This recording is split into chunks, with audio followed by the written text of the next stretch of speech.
Good evening and welcome back to Beacon, our Alien TTRPG live play here on QueueTimes, sponsored by our good friends at Demiplane. I'm going to go ahead and start this off by wishing everyone a very happy new year. I hope everyone is having a pleasant 2023 so far, and you guys are staying warm and dry and safe out there right now. Everyone's healthy and chilling. We are very excited to be back. It's been a long road getting from there to here. After 1 week since we last played with me. But now that we are here, now that four of us are here, we can go ahead and kick this off. I'm going to go ahead and thank Demiplane right off the top so much for sponsoring Beacon for the entire season. And thanking you all, Ox Crew and guests alike coming in and clicking on them links is definitely what has been getting us noticed by, in terms of success rate, has been getting us going with Demiplane. So thank you so much. You guys helped Streampunks get a second part of the sponsorship. Thank you so much. I just realized as I am talking that there actually might be a giveaway code that I forgot to talk to Jake about. So let me dig that up, and I'll do that when I hand things off here. But we'll go ahead and give that announcement out in just a minute. And there might be a giveaway code for a Colonial Marines Operations Manual. So stay tuned for more information about that. But welcome back, everybody. It's good to see everyone. Before I pass things off, I just want to remind everyone to definitely check out the link that is going to be posted in chat to review or go check out the Alien Demiplane Alien Nexus over on Demiplane. Clicking that link is obviously a way to support the Streampunk, so if you like what you see, click it. The only other update I have for you guys is you can look forward to seeing the Streampunk's website launch this month. It looks like that is getting ready to go up, so very excited about that. Stay tuned. We're going to have some more information about that coming up soon, as well as more information about other stuff. I feel like, Eliza, there's an announcement somewhere. I'm feeling it in the air, so I'm just gonna maybe there's an announcement of some kind, and I cannot think of what it could relate to. Okay. It's here. Okay. Yeah, so I don't know. What I'm seeing is this blob of ether. It's telling me that this Monday we have a cast announcement. We're gonna find out who's in the cast on Monday. A week from today. Yeah, and then the next day, some of us in the cast will be appearing on 10 Forward, which is the weekly stream that Mike Fadum does over at Cryptic Studios. Yay. So you'll get to see some of the cast and hear us talk about the upcoming game. Yeah, so stay tuned, y'all. Before we do anything else, does anybody have any other announcements or stuff they'd like to announce? Stuff that they're up to? Stuff they're doing? Yeah, what, Caitlin? What? Hi, I'm happy to be back. I missed you guys. I missed you. As usual, you can check out Thin Places Radio, which is the 10 minutes or less tiny, weird little audio drama show that I produce and edit.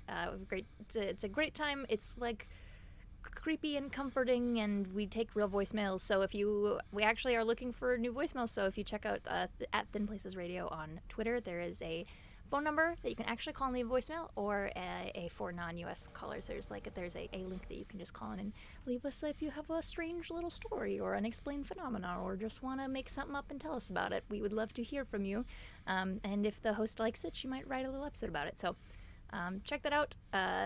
Otherwise, I don't know, it's too early in the year. I don't have anything else going on right now. That's fair. I've got something here. Yeah. So speaking of returns, Dungeons and Dragons, the podcast I do with my sibling, is back. We have a new episode coming out this Wednesday, where we talk about the K-pop group Luna, and of course we go into the OGL. Fun fact: my sister is pre-law, studying law, so we're getting a really interesting look into a law student's thoughts on the OGL 1.1, so that should be fun. Can't wait to show you guys on Wednesday. That's it. Internal screaming for the captions. Okay, cool. Thanks, Noir. Anybody else have anything else they would like to announce before we jump into the... Yes, Sam. Yes, I have an announcement. A pre-announcement, because I don't think I have a scheduled release date for it. But in midst of all the Clear Skies Perseverance hype, did you know that I used to be a captain on a Clear Skies show once? Yes, it's true, and so I talk about it on a podcast, Continuing Conversations, which is a Star Trek Adventures podcast, and we talk about what it means to be a captain, and I get to blush monster people in absentia, so that's always fun. Thereafter, there will be future episodes about first officers, but I have no idea what I'm talking about. But I'm not in charge here. Here tonight. Nope. I just get to walk in and do any of y'all know what I'm gonna say? Y'all know. Come on, mother. I'm excited. That was great. It's too bad we couldn't have just been like, kapla, mother. All right. With that, let's go ahead and jump in to tonight's episode of Beacon.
Welcome back, everyone. We're going to be picking up where we left off just before the holidays. As a quick recap, the crew of the Ilios was dispatched on their very first mission to HU 483, also known as Paxton's Reach, and the Lalande 4825 system.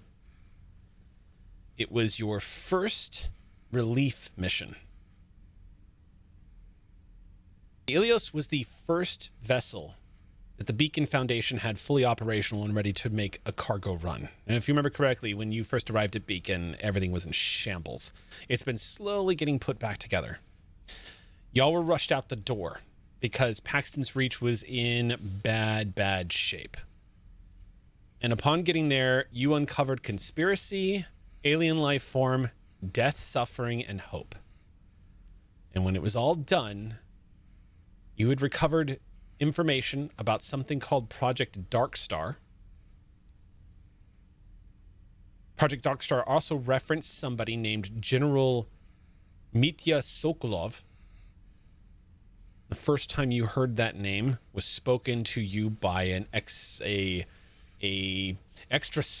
life form that apparently appeared out of nowhere, saving one of your crew members and threatening everyone around it, before it mysteriously disappeared when it discovered its prey was not where it was looking for it. You also discovered that there seems to be some kind of connection to this Project Darkstar and a strange pathogen that corrupted and mutated innocent and not so innocent people on Paxton's Reach.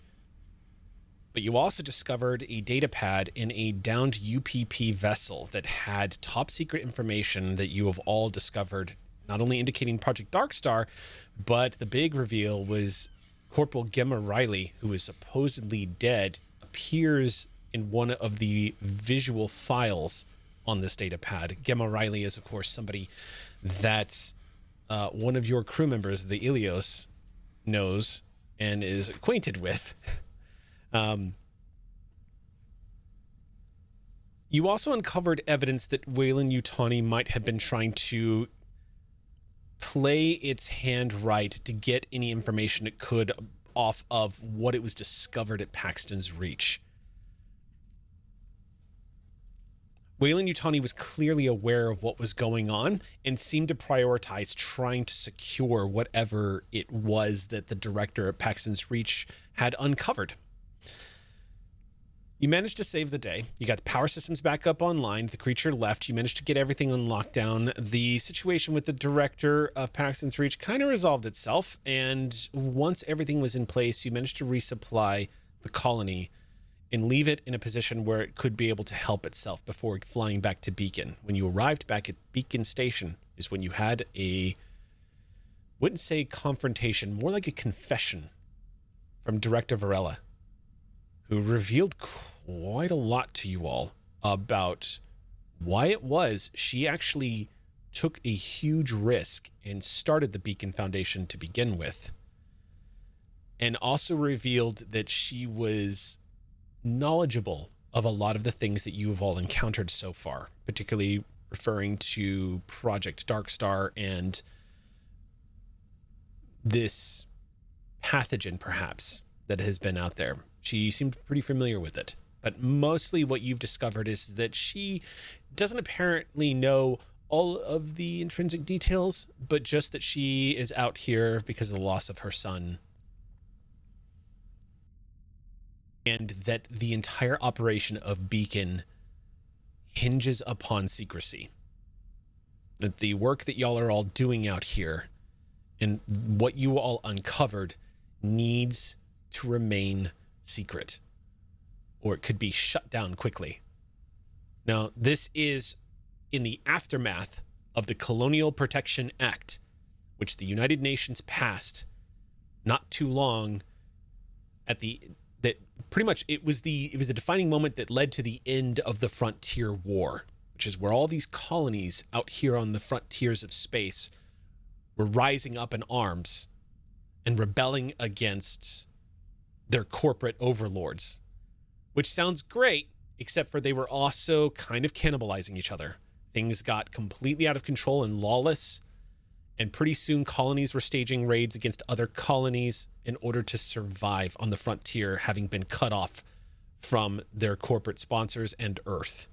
Colonial Marines got called in, things got really bad, and it was resolved by the passage of the Colonial Protection Act, essentially giving the Colonial Marines the authority to lay the smackdown on corporations who are treating their people less than people.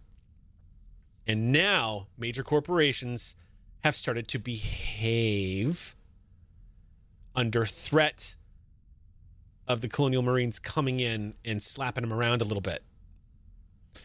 Weyland-Yutani, of course, being taken all these big hits is another catalyst to what led to Beacon launching. And that is why it is being stressed to you all that it needs to be kept secret. That Beacon could be shut down, that everything y'all are doing out here could be brought to an end because of the corruption that still lingers at the top. Now, when we left off, there were some big questions that were still in play that had not been answered. Obviously, Corporal Gemma and what that meant and what could be next for that. Because right now the trail is cold. All you have is the information that she might be out there somewhere still alive. You also know that there is this Project Darkstar thing happening. But for the most part, everything has gone cold since Paxton's Reach, and it's been very difficult to simply leave behind everything that happened there, which was a lot. The big thing that I want to ask now, above table, I'm directing this specifically at Eliza Pearl, because Eliza Pearl is playing Martha, who is an active duty Colonial Marine. And Martha is here under orders, and you have not been terribly secretive about why it is you are here, Martha. Now, not everybody necessarily needs to know what your activities are, because frankly, that's none of their damn business. If you're here under the authority of the Colonial Marines, they don't get to harass you about that. However, Director Varela has made a strong case that if anything gets back, that it could spell the end to Beacon. And while everybody else was left to ponder this, you were left in a much tighter position. Now, the game is going to pick up 3 months after that scene in Director Varela's office. So, before we do, I am curious what Eliza thinks Martha would have done or has not done. Now, it doesn't necessarily mean you have to have made your decision. 3 months is a long time, but out here on the fringes of space, where 3 months is a standard cycle of travel, you're still in the window. It's approaching that threshold where if you don't say something and it's discovered that you didn't say something, that's going to be bad. However, you're still in the window where if you did report something, all you get is a side eye for having not reporting it immediately. But Martha, I would say with each passing day that you did or did not report, but with each passing day, the stakes get a little bit higher. The question to put this in front of you, it's entirely possible, considering how contained this is. Surely Weyland-Yutani is not going to be talking about it either. But it's entirely possible that if you say nothing, no one's going to miss it. It's entirely possible that if you say nothing, they have their ways of finding out. If it links back to you or not, there's so many variables in play. There's just not enough information. It's up to you if you've reported it back. And you don't have to, if you don't want to, Lisa, if you don't want to answer publicly, do feel free to send me a private message of what Martha does. Okay. I believe last time I did in-game on stream establish that I sent a message to my contact. You did. It was like, it was a heavily encrypted report, and it said big updates sending soon on Paxton's Reach, and it's a mess. That's all I said. I got a response back. Funny enough, from what I remember, I'm looking through my notes, that response back didn't ask for more info. It didn't say, okay, waiting for details. It was like, don't tell anyone or something like that, from what I remember. Now that's my superior. So context. That doesn't liberate you from reporting detail. Damn it. It is expected for you to give a full report. It is not for them to say, hey, you should have done which was standard. So got it. Yeah. So yeah, I just want to give you full context of that. Their whole thing was damage control because of the frontier war and the sensitivity of something ugly going on. Right. So just giving Martha some context. What's funny is that Martha, when she got that message back saying, don't tell anyone, contain this, she wondered if they already knew what was happening on that planet. So I think what Martha does is she will send a report of everything that happened on Paxton's Reach, because that's what I said I would send a report on. Okay. So you are going to report everything down to the Yautja y'all encountered, even though you don't know that's what it's called. Just a mysterious, invisible alien being. Yes. Okay. But not anything that happened on our ship on the way back. I'm not reporting that. Okay. Sounds good. All right. In which case, all right, that's kind of a middle ground. That's in truth, Martha, that doesn't link Beacon to anything that's happened. Y'all were responding and helping people. So I'm going to keep that in mind If you would please make me a comtech check. And this, you will get a, I believe you have skills that'll help you encrypt here, don't you? I have a software, basically, skill tool. Right. But in terms of skills, just my comtech. Okay. Super high. Which is, yeah, I was going to say your comtech skill's pretty gnarly. Okay. All right. So 2, 4. 5, and then. Oh, software. as you make this roll, I want to let our viewers know, I informed the group before we went live that I am changing up the plot point mechanic. So in the past, if the players wanted to, they could pull from the pool of plot points given to us by our $50 level supporters, our mega super ultra awesome badass punks. Y'all could pull from that pool, and spending a plot point would allow you to count 5s and 6s as successes. We have reverted that back to the original rule as written in the Alien campaign, which is spending a plot point gets you a free automatic 6 to add to the roll.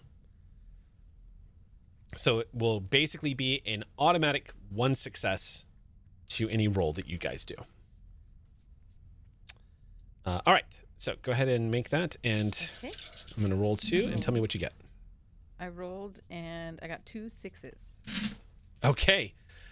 Mother does not detect your encrypted message.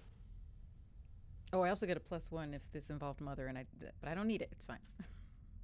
Yeah, I mean, any outgoing communications Mother is going to monitor, but you managed to slip that right past. Nice. Okay. Yep. Oh, I see. That's what you're asking. Before. Yeah, anytime you send any outgoing communications, you can encrypt it, and Mother may or may not try to intercept that. Okay. More likely, Mother wouldn't try to decrypt. More likely, Mother would just log that an encrypted message was sent from Beacon and flag it, basically. So she didn't flag it this time? No, because Martha is damn good at what she does. And piggybacking that signal out into space and sending it back to the Marines, you get that out to command. All right, so 3 months.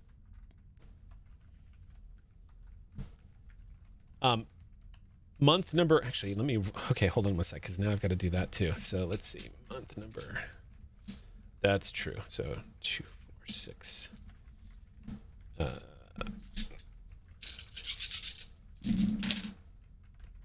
Alrighty.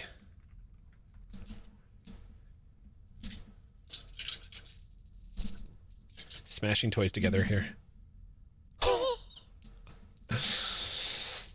Okay.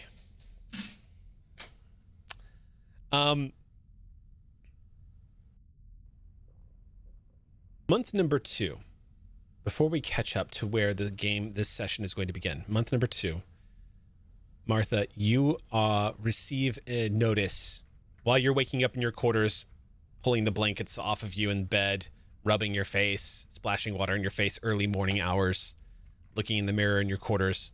The ambient low hum of the great reactor at the bottom of the beacon station, always soothingly just buzzing in the background. You hear a ding coming up in your data pad indicating you've received a message. And it simply says, please report to Director Varela's office immediately. Martha kind of chuckles like, okay. Guess this was bound to happen. Yeah, I'm gonna put on my flight suit. Brush my teeth. As you're brushing your teeth and zipping it up, you notice that behind this overlay message, swiping it to the side, you realize you've gotten a reply message from command, from the brass, acknowledging receipt of your message. Okay.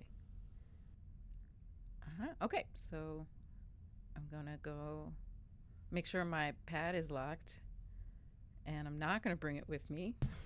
Okay. Yeah, but I'm gonna go up to Varela's office. Okay. You stand outside Varela's door. You step off the elevator.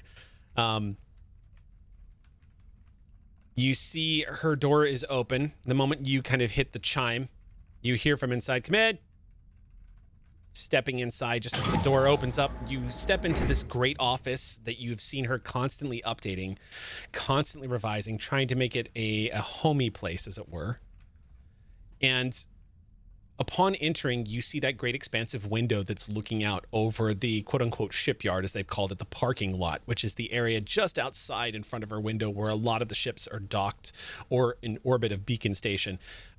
Beacon, at this point, about 2 months in, there's been a lot more traffic coming through here, but it's mostly small craft and transport craft heading out to the frontier and whatnot. But you are getting a lot more non-station staff that are passing through here. When you enter into her office, you see that she is wearing she's come to adapt a kind of style. She's always wearing this very long, very cozy looking, like coat almost. Y'all help me with the name of this. It's almost like a wool, like throwover kind of with sleeves, and Like a it's cardigan? kind of, yes, thank you. That's the word I was looking for. Drapes down to her knees. Beacon, like most space stations, anybody who lives in deep space like this, some folks do not acclimate to the constant ambient cold. Even with life support, it can get kind of chilly sometimes. When you walk into her office, she is, her way of adapting to that has been bundling up. When you step inside, she looks like she's dressed kind of comfortably, but she does have a cigarette in her mouth, and she's looking at a data pad when you step inside. A cup of coffee is steaming on the coffee table in the center of the room. And there's 2 cups. One of them looks like it's been touched. One of them looks like it's untouched. And she just kind of points over at it. She says, "Come in for a sec. I'll be with you in just a moment." Okay. I come over and I sit down. She looks at you for a moment and just nods and finishes swiping it. She says, "Mother, send that message right away." You hear ding, kind of acknowledgement from Mother. And Varela moves over to you and takes her cigarette and snubs it out. Sits across from you and crosses her legs and looks at you for a moment. You can see from the position of her shoulders, she's a little tense. And she looks at you and says, "It's very uncomfortable to ask you up here to do this, but I need to speak with you about a possible issue we might be having on the station. Mother has monitored what seems to be unknown transmissions coming and going from Beacon Station. Now, this is not normally the kind of thing that I'd want to talk to you about, considering your employer, as it were. But the truth of the matter is if someone is sending transmissions out and Mother cannot identify what they are or who are sending them, then it could be a problem for everyone. So I wanted to ask you if you wouldn't mind helping me with this and trying to uncover the nature of this strange transmissions that Mother has been detecting." Yes, ma'am. Absolutely. "I'm paranoid." She leans forward and she says, "Frankly, I'm a little concerned that someone on the station might be... I'm concerned that someone on the station might be sending...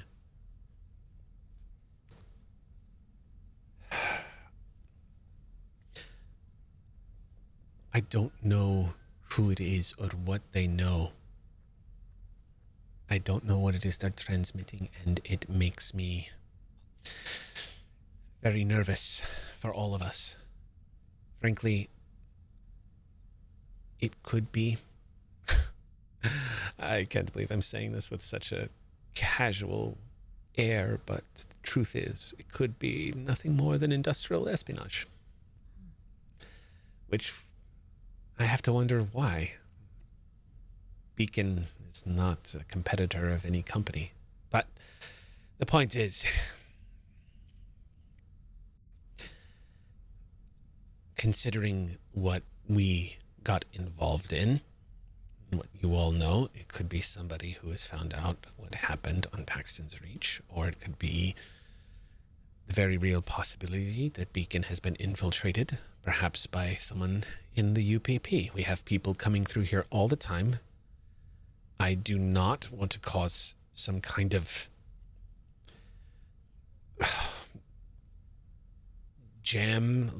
log jam in... What am I trying to say? Martha, I don't want this to be a place where people do not feel welcome. I don't want this to be a place where I have to start checking everyone's ID and running background checks on everyone that comes through here every single time they stop for food or fuel. And that is creating a situation. Because there's a lot of different ways to take advantage of what we are doing out here. Baker has been telling me that we need to implement tighter security protocols, and I'm almost certain he is saying this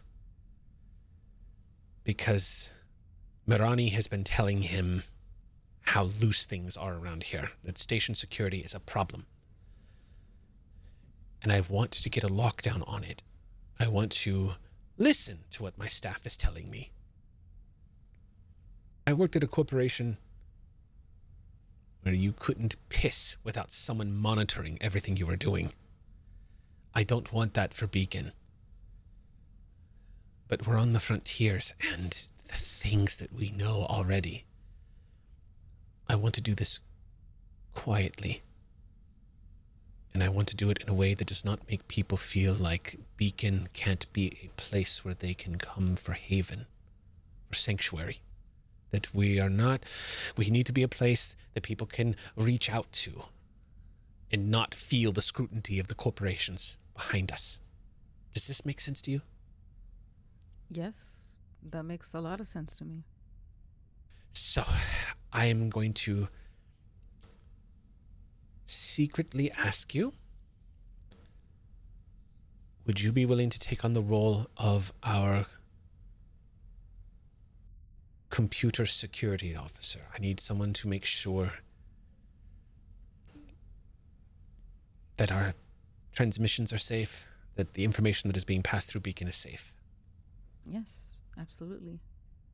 Unfortunately, I can't spare you on the Ilios, so when you're not here, then I'm just shit out of luck. But if you could set something up for when you have to be away. Yeah, I can set up some protocols. Yeah. Can I ask, so these messages that you were seeing, were they just outgoing or also incoming? Well, I've only detected one in the past 48 hours that was incoming. Okay. And encryption? Mother could not break encryption, but she's not designed to. Right. Did Mother try to decrypt it? No. Got it. Okay. Well, I guess I can take a look at it as well. Please. The file? Okay, yeah, the message. Yeah.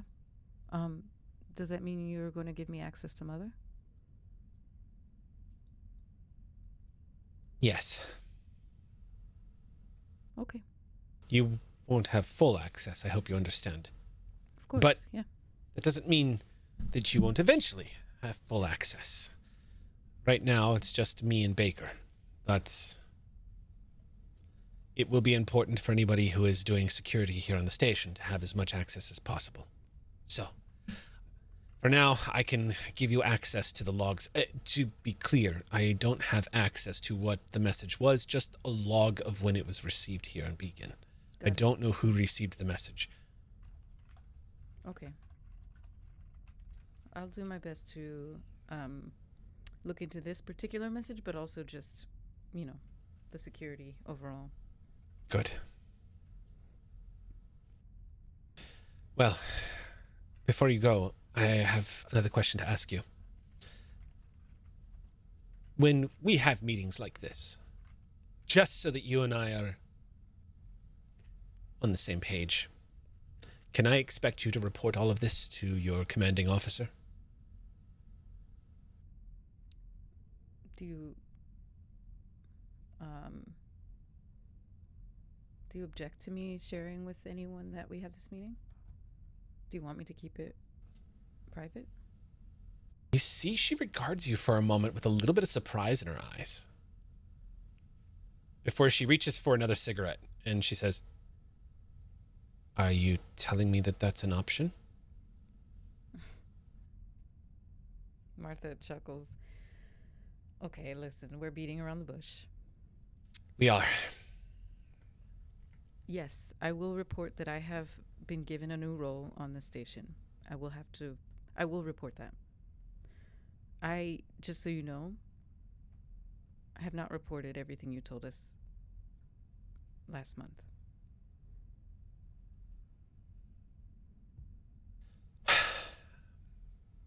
I'm happy to hear that. I don't want to put you in a position where you have to choose. I know what that would be asking.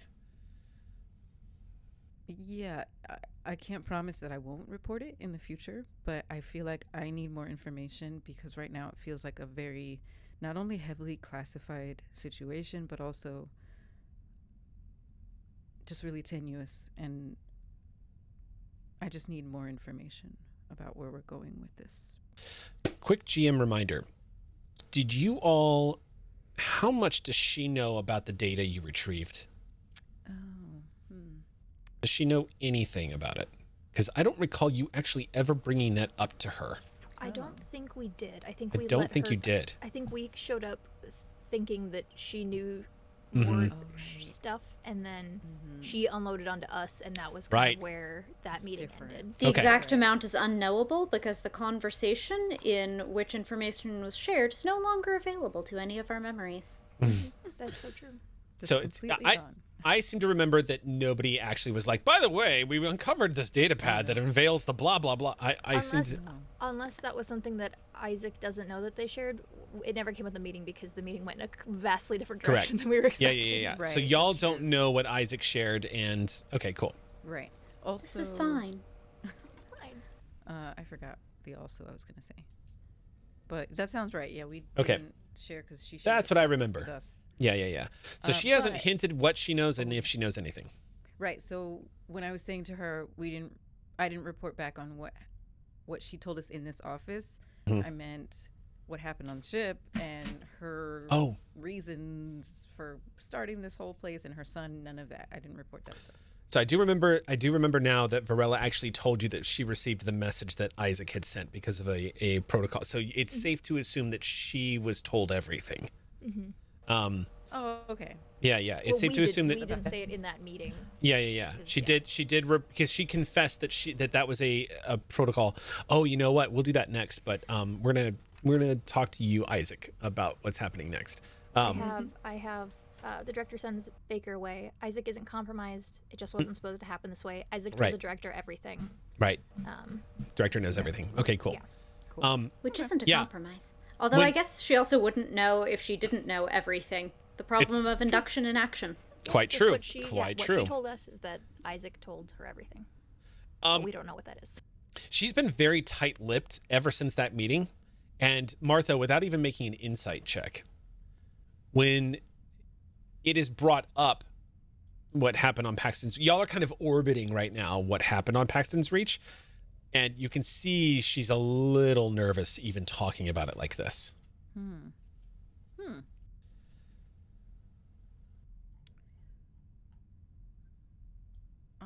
Do you? Well, I guess. Do you mind if I also just do a sweep of the station in terms of like? Listening devices? Transmitters? If you can do Yeah. it quietly, I would love that. Yeah, I'll take care of that.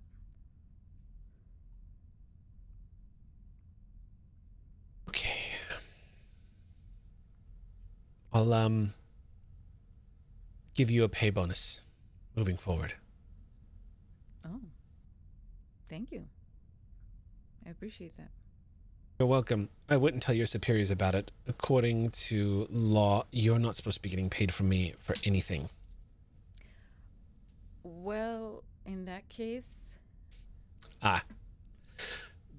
Maybe it is Yeah. best, but I'm what good. Yeah, don't. why work don't we out the pay just- bonus. we'll say favors then. I'll owe you a favor that you can call in. Fair? Fair. All right.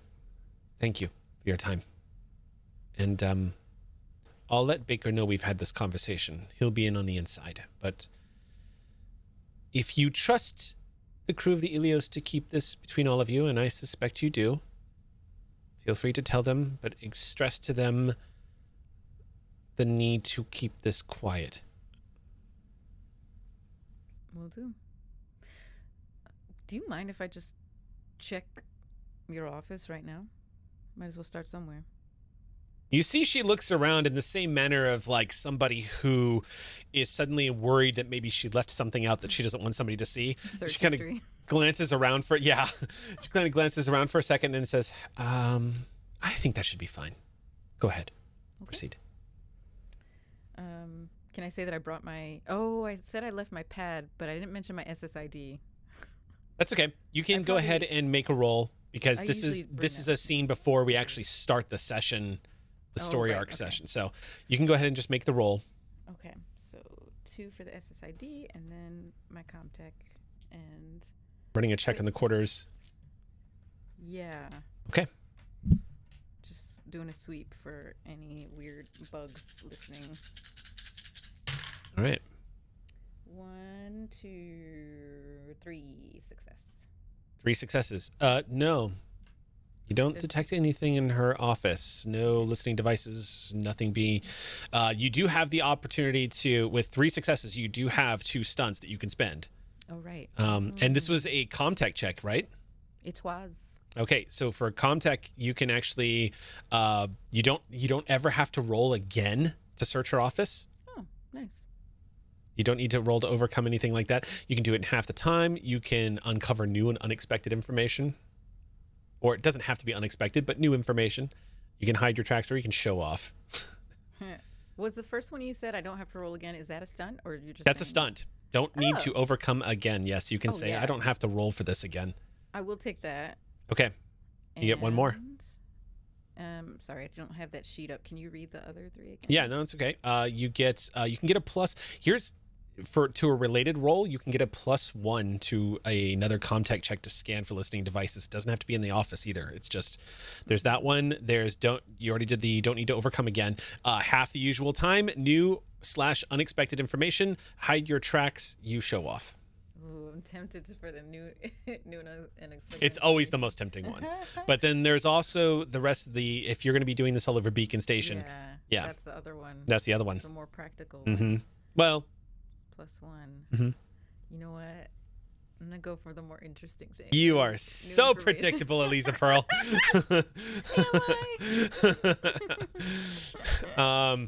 Going for the juice. Okay, so in that time of your scanning, what you learn is something kind of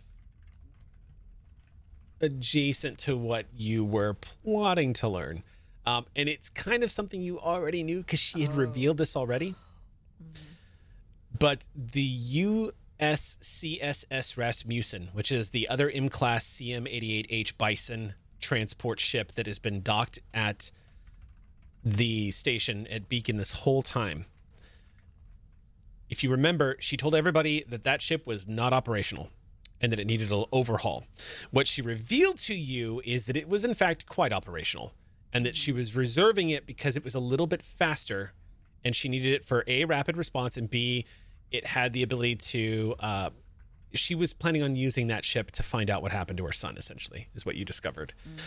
While you were searching the office, you come across some quick snapshot blueprints that she has open on a data pad as you're moving around, scanning, glancing down and sort of like committing to memory what you're seeing. The Bison is indeed an updated version. It looks like it has been overhauled. It looks like it has a slightly faster FTL drive than what you guys are using. And it looks like it has an upgraded mother system. It has a Mother 8000, which is actually the Mother 8000 is actually the standard, the modern day standard that most ships use. So it is, and the Mother 8000 is completely interactive. They can develop their own personality quirks. They are also available to speak. They can talk to you. So you don't have to report directly into the mother station like you do on the Nostromo / Ilios to interact. So it's a much more advanced AI. But you can see that the Rasmussen looks like, just from a snapshot of looking at this data pad, what you get is she had one good ship and she set that one aside. Mm-hmm. So wait, is that the Rasmussen or the Bison, or are they the same? The Bison is the class of ship. Oh, got it. So it's like a Galaxy class starship, the USS Enterprise. So the Bison is the class of ship. The Rasmussen is the name. Got it. It's the same class as the Ilios. The Ilios is, or no, I'm sorry, it's a different class. The Ilios is a CM-88G Bison. So it's a little bit older and it's designed for cargo hauling.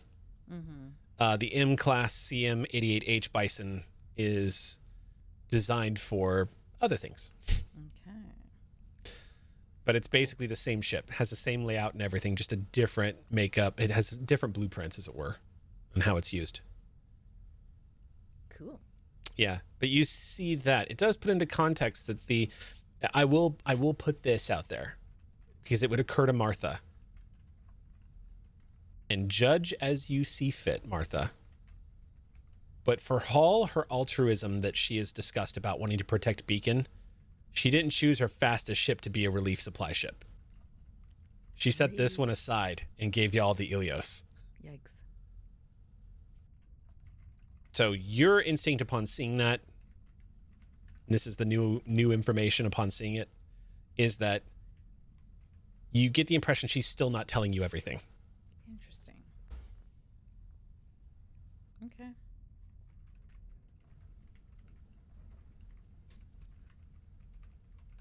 Okay. So I finish searching and I say, okay, well, we're all clear, but I will schedule regular sweeps. That is thunder y'all are hearing. Just real quick, yeah. because we had a little bit of a flicker.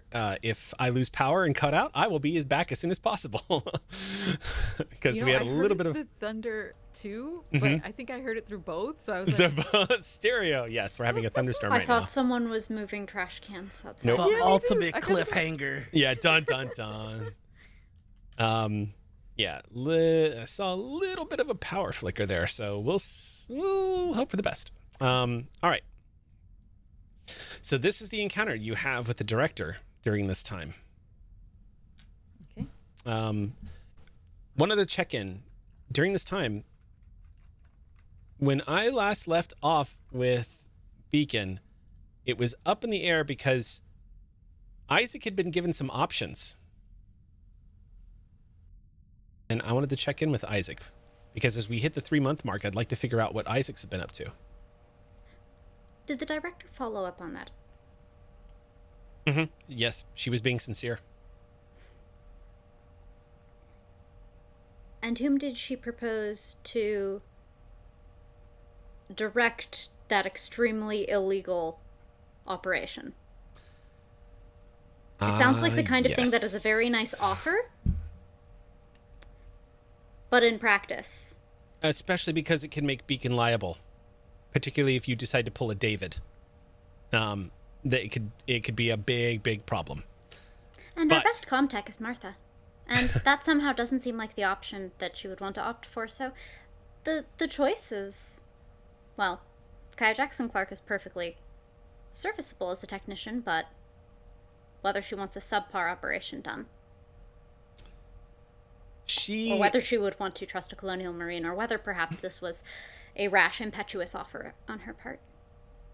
No, you get the impression from the dynamics of people and personality types on the station that Director Camilla Varela probably does not have her finger on the pulse of how her staff is getting along.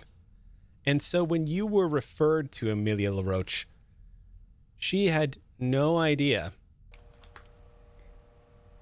Oh, sorry, I meant Kaya, the technician. who Mm-hmm. works on Kaya it. the technician is the one that normally works on you. Wait. So No. No, not to her. No. She referred you to Amelia LaRoche. For because this? apparently, No. So when you walk into, so for this, we'll say it's late in the watch, as it were, for Beacon, which is when you would have been told, Isaac, to report to have this done because less people around, less of problems. Reporting down to B deck. Because B deck is where you're going to find the workshop near the Colonial Marshal's office. When you walk into the office in the late hours of station time, when most of the senior staff is asleep and when it's only maintenance crews and whatnot moving about, monitoring and caring for the station, you enter into the workshop area on B deck expecting to see Kea, but you see Amelia instead, sitting on a desk, also smoking a cigarette.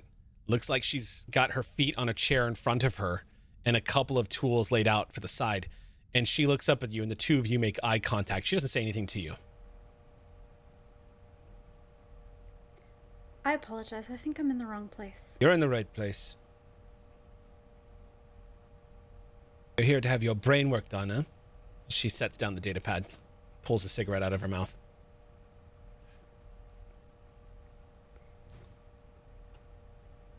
I didn't know that you had expertise in that field. Varela knows a little bit about my background. She knows some of the things that I was into before I got involved with Beacon. It's probably why she sent you to me. Into? She looks at you, just studying you for a moment, Isaac, and almost just ignores your question and says, so she wants me to unshackle you. I wonder who the first person you kill is when you have a mood swing. Probably me, right? I'm the only one that sees you for what you are. Plastic person. She hops down off the desk, strides up to you and looks you over, says, one synthetic too many on this station.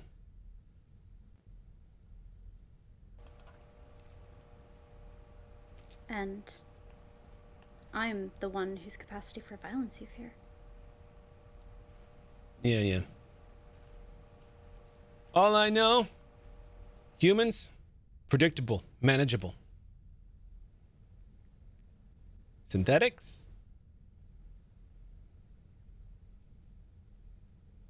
Unpredictable. Unshackled, unmanageable.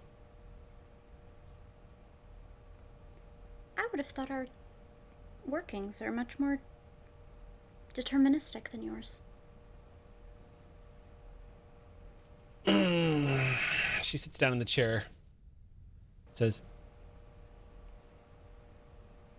well, let's get started, shall we?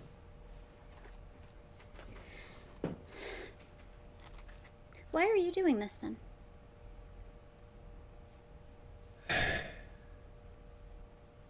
Just sit down.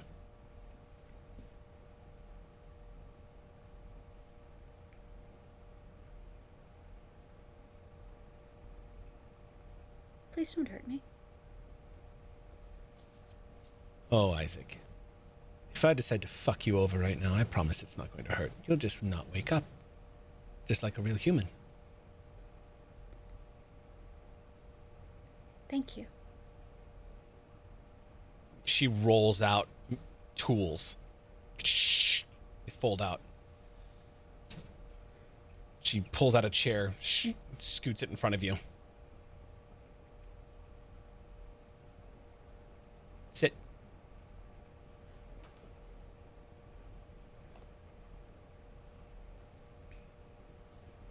She stands up and takes what looks like a cutting device. Resembles something of a scalpel to gain access. You hear her footsteps as she walks around behind you. This feels very wrong. Not out loud, just... And Isaac, you feel like a barber pushing your head down to get a better angle at the cut. You angles your head down. And that's the last thing you remember.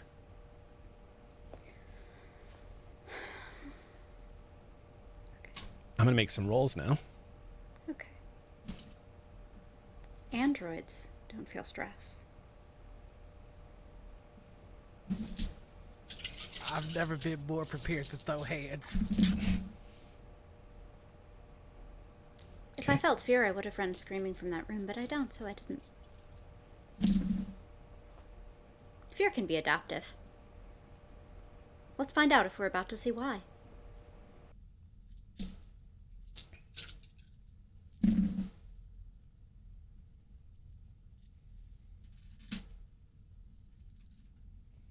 Okay.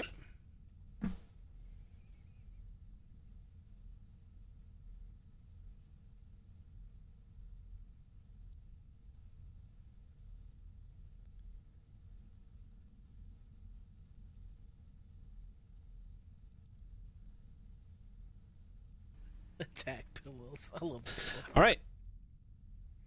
Isaac, you blink. You're sitting in the chair. It looks like you were strapped to the chair. It doesn't look like there are restraints that are designed to like keep you from breaking free. It looks like they were designed to just keep you up in the back of the chair. But that's not the good thing. The good thing is that as you blink and look forward, you are staring into the eyes of Kea, who is holding your cheeks and is looking at you going, "Hey, are you with me?" It's good to see you. It's good to see you. How are you feeling? I feel fine. Am I not fine? Make an observation check.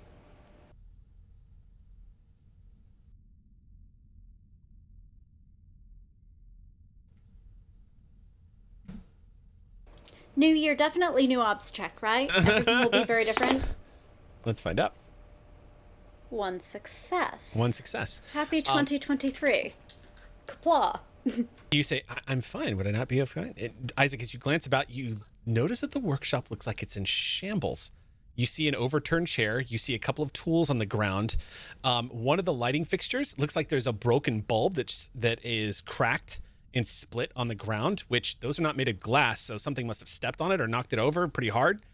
But the other thing you notice is there's a big welt on the side of her face as she's looking at you. What happened? You were asleep. And I came in here to wake you up.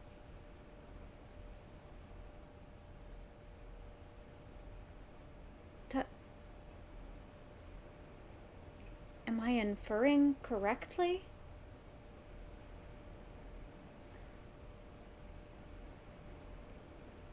What? The door opens. You hear it.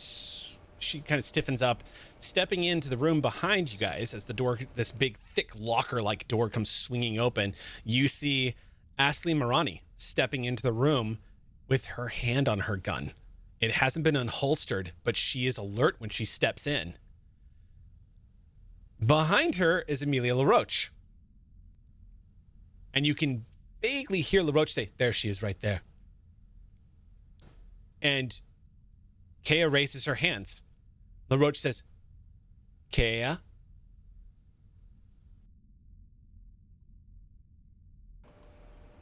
I scooch and I just very slightly start to interpose my body between her and Mirani. She pulls her pistol, points it, and says, "Hold it right there, Isaac. Don't move, okay?" Mirani just points it in your direction, Isaac. Okay.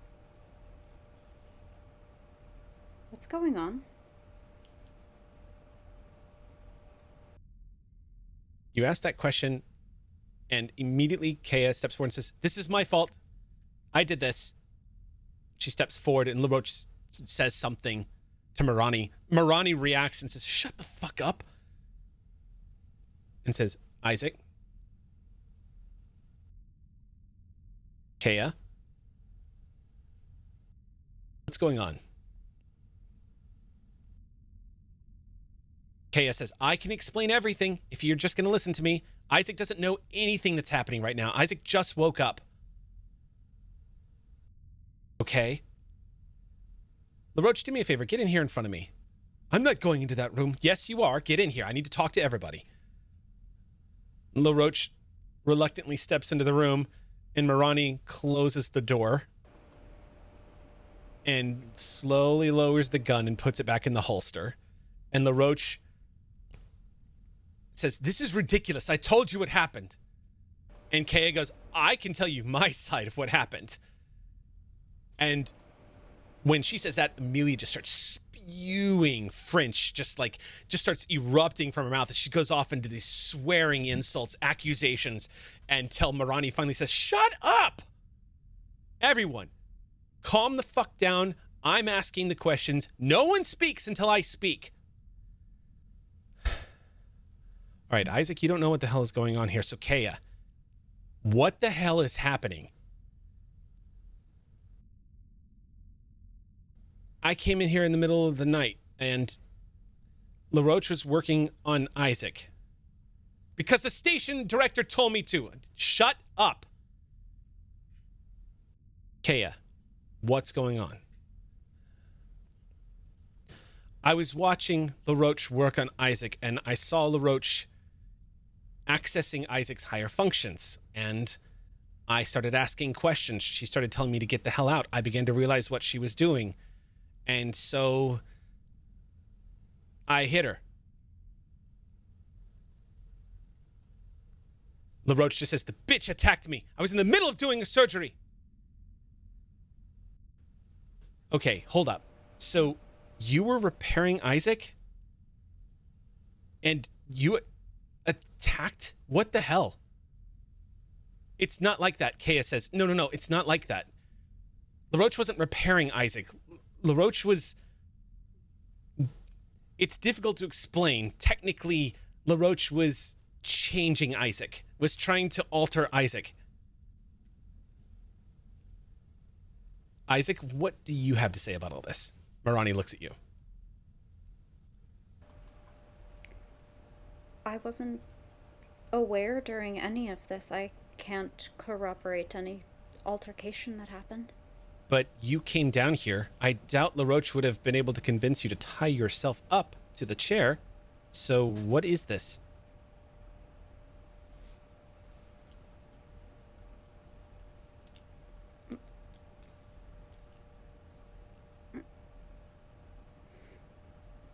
They have a sort of processing to their face. Isaac, you realize you don't feel the impulse to be completely honest like you normally do. The instinct to blurt out everything that happened does not arise within you. And in fact, you find yourself surprised at your own hesitation. It's a new sensation for you.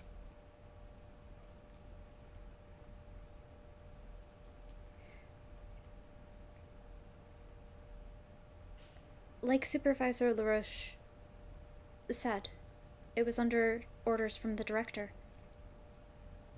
I'm sure if anyone were authorized to find out about the details, the director would share.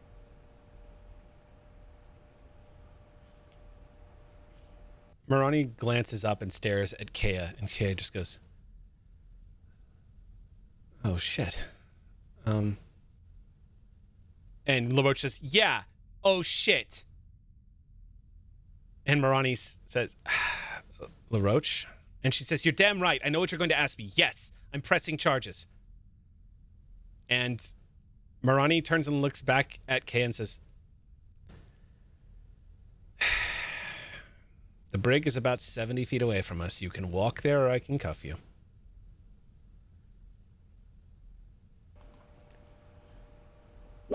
This isn't her fault. Clearly someone disagrees with you. Yeah, you're both looking at me with those eyes. Come on. You don't seem to be listened to as Marani moves over and Kea meets her halfway with her head lowered and turns around and is led to the door. Doesn't put her in cuffs, but Marani leads her up and says, "I don't need to know anything else. finish up your business here. Isaac, whatever you're doing, it's none of my business unless it's being reported. Otherwise, LaRoche, untie Isaac and get them back to duty and clean this place up. One of you. And Kea glances back over her shoulder, worried look at you, Isaac, as she is led out of the room. I'll fix this. She just goes, I'm sorry, as she's pushed out the door. LaRoche goes over and starts untying you. And says, wait.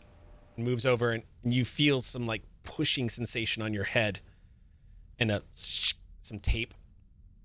Cut. Bandage. Something is being wrapped around a cut spot on the back of your neck. There. You reach up and you feel the spot where the incision was. You feel a little bit of your blood and then it's sort of like a patch. You also see there is a couple of data pads that have been laying out to the side that are showing you looks like a diagnostic read of your systems. Still active. I'll lean over and start to take a look at those. This one. She hands you the one that's laying underneath. Says, that's the one that was active. You can look over everything I did to you. You have every reason not to trust me because I think you're a fucking menace. Now get out. Take the pad with you. I'm sorry humans were less predictable than you thought. Get the fuck out. You see her rage as you say this to her. She wipes a little bit of spittle off the side of her mouth. Well, I'll leave her to clean it up then. You Just step out. following order, but I need to go up the elevator to director right away. To summarize your encounter with the director, when you tell the director what's going on, the director informs you with some remorse, Isaac, deactivating that needs to be a secret. So Kea will sit in the brig, but I'll make sure that nothing more comes of it than that. She was just protecting me. I know. Don't worry. I'll make this up to Kea, but she can't know what's happened. No one but you and LaRoche and your crew know. Okay? Nobody else knows. We'll make it up to her later. Blackmail on LaRoche. You see a smirk come across Verla's face and go, I wouldn't call it blackmail. I would call it a get-out-of-jail-free card. LaRoche is somebody who has technical skills that are unique. She works for me, instead of working in a prison where she belongs.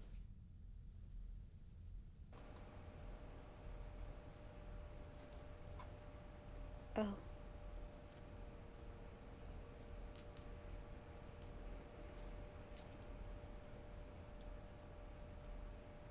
Get Kea out as soon as you can.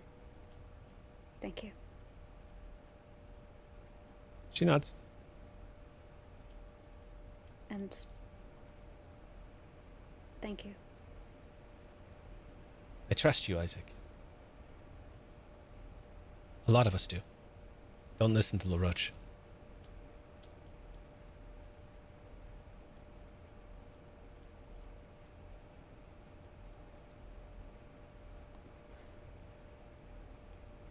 Mr. Impressive.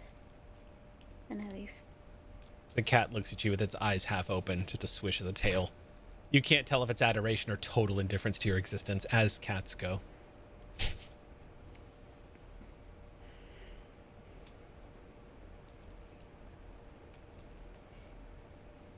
Is heartsick a thing I feel now? Well, it's not that you have emotions that you didn't have before. You have choices you didn't have before. Things, impulses that never would have occurred to you. That never would have been an option. You would never have considered the possibility of lying to someone. You would never have considered the possibility of standing up to LaRoche. But there is this, for lack of a better way of saying it, you no longer have this impulse of compliance. Instead, you have all these curious new questions. What if I don't want to do that?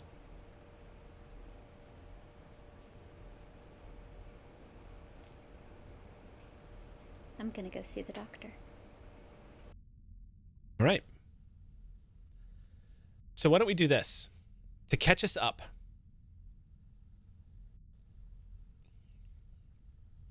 in the months that have passed on Beacon, these are some of the things that have unwound. And it's also worth noting that you have all begun to settle into the routine of being on the station and leaving the station for relief runs and coming back. In the 3 months that pass, 9 missions. Only 9 in 3 months. And that's not Helios. That's all of the ships that are operating here on Beacon. 9 missions total. The Helios, the Koi, and the Fuente are all up and running now. They all have their own captains and crew, and they are all coming and going all of the time. The Rasmussen is still being kept in dock. Rumors have started to gather around on the station between station staff that a restaurant might be opening within the next 6 months on the concourse. The inn that is located on C deck main concourse is also apparently being considered for lease by a few companies. It's got a space out here, and enough traffic is passing through Beacon that somebody might want to get in on that. The garden on D deck life support has finally received a shipment of fresh soil and seeds from multiple worlds. And by popular demand, the gym has opened on C deck, and the neighboring Galleria has been converted into a basketball court, which was a passion project brought on by a lot of the station staff. A lot of people working in their off hours to convert that Galleria, smash down walls, basically clear out the space, open it up, and install the basketball court. However, it took a full month and a half to actually get a basketball, sadly. 9 colonies have been aided so far. The Helios has had a few runs since Paxton's Reach. Y'all have gone out a couple of times. And nothing like Paxton's Reach has happened since. They've all been milk runs. They've all been delivering and helping people. You guys have run into a couple of situations where you were able to make a real difference in supplying colonies with much needed supplies. A few of the colonies are actually on their way to other colonies. You've come across at least 2 that are actually closing operations and are shipping people to a neighboring colony because the colony's just being abandoned. Either because the wear and tear, destruction, anything that was left behind, it's just not enough to continue. And so other colonies are inviting them to come join theirs, essentially. And y'all have been a part of those efforts as well. Paxton's Reach has checked in the past 3 months. And what you have all heard from Director Varela is that the colony does seem to be recovering very slowly, but it is on the course of recovery. Bringing us up to date, 3 months passing of you all getting familiar with station staff and everything that's going on here. We're starting you all off at our classic spot on the main concourse at one of the tables during breakfast. The food's gotten a little bit better. Y'all are actually getting colony grade foodstuffs now. So dinner trays with fake meats and whatnot being delivered. Bug juice for everybody. But there's also coffee.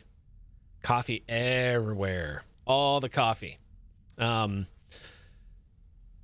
You all putting trays down and congregating. It's been about, I'd say, maybe a week and a half since the Helios last put out of dock and returned. You guys have been back on Beacon for, I'd say, about a week and a half.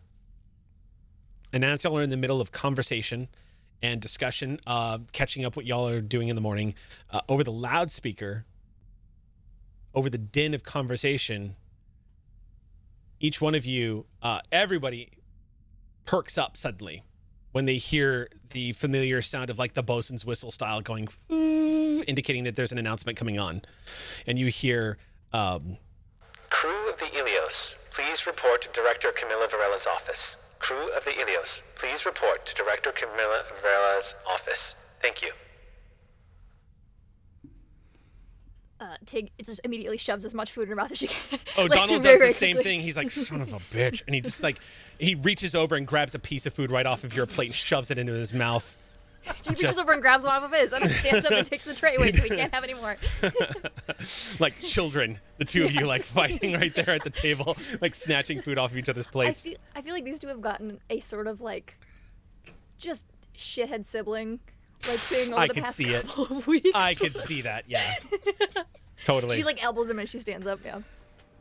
Yeah. Which causes him to cough out the cardboard cornbread that y'all have been eating here at the station. I think as you see these two like shoveling food in their mouth, on the other end of the spectrum is just Doc bringing his food with him. You just take the tray with you. You're like, no one said you couldn't. You're not going to stop eating. So true. Yeah, Martha will take her bug juice for sure. Okay. You pick I up have that no little food to squeegee bring, but I do very quickly finish kicking Hassan's ass at arm wrestling. bar. Okay. There is laughter as Hassan is like squeezing his arm a little bit, and as everyone is laughing and putting down money, that everyone, like the betting pool has grown very small at this point. nobody, unless they are really willing to put one of their week's pay on the line, nobody bets anymore because everyone knows how it's going to end every single time. But Isaac, as you're getting ready to leave the table, Hassan goes, hey, Isaac, hey, come here for a sec before you go. Of course, my friend. He says, come here, I have a secret to tell you. And you lean in and he goes, your arm. Let me see it. Pull up your sleeve. You see this? And he points at your forearm. You know what the problem with this is? Can you see it? It's too powerful for you? No, look. Close. Look closely at it. What do you see? Less. Right. Now, look at mine. Look. And he pulls up his sleeve and you see he's got a sleeve of tattoos and he goes, what is different between the two? Really?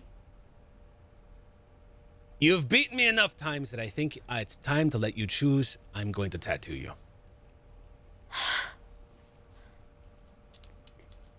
But I think we're about to be sent on a mission. Well, then come back.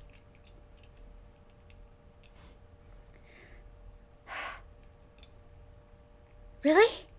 Yes, really. Now go before the director nails you to the wall. Go. Thank you. I would like to hug him. I can't speak as to whether... Isaac. Okay, it was. I apologize. Thank you. I think that actually helped. As he kind of stretches his shoulders back. Go. All right, you dash away. All right. When you enter Varella's office, the lot of you stepping off, the crew of the Ilios, it's the sort of like there's our hero shot of the crew of the Ilios stepping off the elevator and walking into the office. Each of you kind of like with your swagger, indifference, and then of course Doc holding a tray of food, just still just trying to get that last bit in. Varela looks very concerned. She's holding a data pad and talking to Baker. And interestingly enough, standing in here, very rarely do you ever see him away from his post. Ever, you see Julio Villalobos, the young 29-year-old traffic controller who you happen to know has turned the traffic control stations at the very top of Beacon Tower into his own personal sound system. When you walk in, he's looking concerned too. Baker, standing a few feet away, looking at the data pad and nodding. And when he sees you all walking in and goes, all right, I'll take care of this. I'll brief them. Everyone, don't sit down. This is going to be very brief. I'm going to be very straightforward about this. We just received an SOS. It's not far from here. You're not even going to require to go into sleep. You are going to be doing FTL travel, though, so no more than a day's worth. There is a ship that is sending out a distress signal, and we are required by law to investigate and help in any way we can, so we're sending you. All right, seems good to me. get the Ilios up and running. I'm going to give you as much information as I can, transmit it over to the Ilios main mothership mainframe thing. Go. Get going, and I will inform you as on the way. Wait, why did you call them up here? Didn't you want to tell them something? And Varela says, I did, but it can wait. I mean, if there's something you gotta tell us, you might as well. We're here. No, it can wait. You should focus on this. This is far more important right now. What I have is not time sensitive. I'll tell you when you get back. All right, sounds good to me. You folks ready? We'll ship out. Yep. All right. Cut to y'all stepping through the airlocks of the Ilios. Familiar ground. The Ilios is a second home for you guys. The moment you step into those airlocks and step into the main areas, walking through those corridors, they just kind of flicker and light to life as the mother on board acknowledges y'all stepping back in. Each of the hab areas just lighting up. The Ilios comes online. O'Donnell immediately makes his way towards the flight deck and says, all right, let's power up the reactor. Isaac, can I get you down in engineering just to make sure that everything is copacetic and working and functioning and all that? Please, Isaac?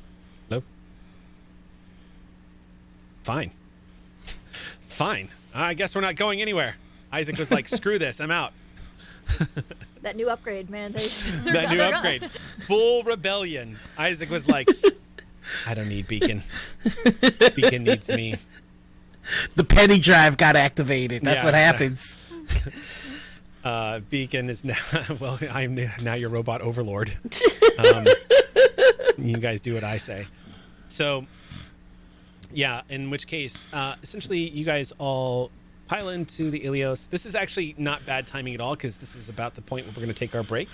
Heck yeah. Flipping it on, getting the Ilios powered up, you guys go through the motions of departing from Beacon. The airlock doors being withdrawn, sealed up, engines coming online, everything powering up. You've been told that it's about a day's journey FTL, which is true, and so you're not going to need to go into hypersleep for this. There is... I'll have to double check the hypersleep rules. I don't think there is a... No, there's no roll, because you actually have to pass a certain threshold of how many days you're traveling in FTL, and one day is not the threshold. So you guys can travel FTL without having to go to sleep. However, if you're going to go lay down and get in bed and sleep, you still have to sleep in your hab and your stasis pods, because you literally don't have quarters on the Ilios. You just have the hab pods. So with that, the Ilios departs for Beacon Station, and the mission briefing and whatnot, we will cover that and where the Ilios is going when we come back from our break. We will be back in 10 minutes, y'all. Don't go anywhere. We'll see you soon. Blah. Welcome back to Beacon, everybody. Just giving everyone a heads up of our situation here. Those of us who are in California are experiencing what would be considered called, I don't know, a slight weather event is probably the best way of describing it. We're torrential rains and whatnot. It's almost like Mother Nature was like, oh, you're complaining about the 5-year drought I put you in? Well, it's actually more like a 20-year drought, but they're like, all right, fine, here, have it all at once.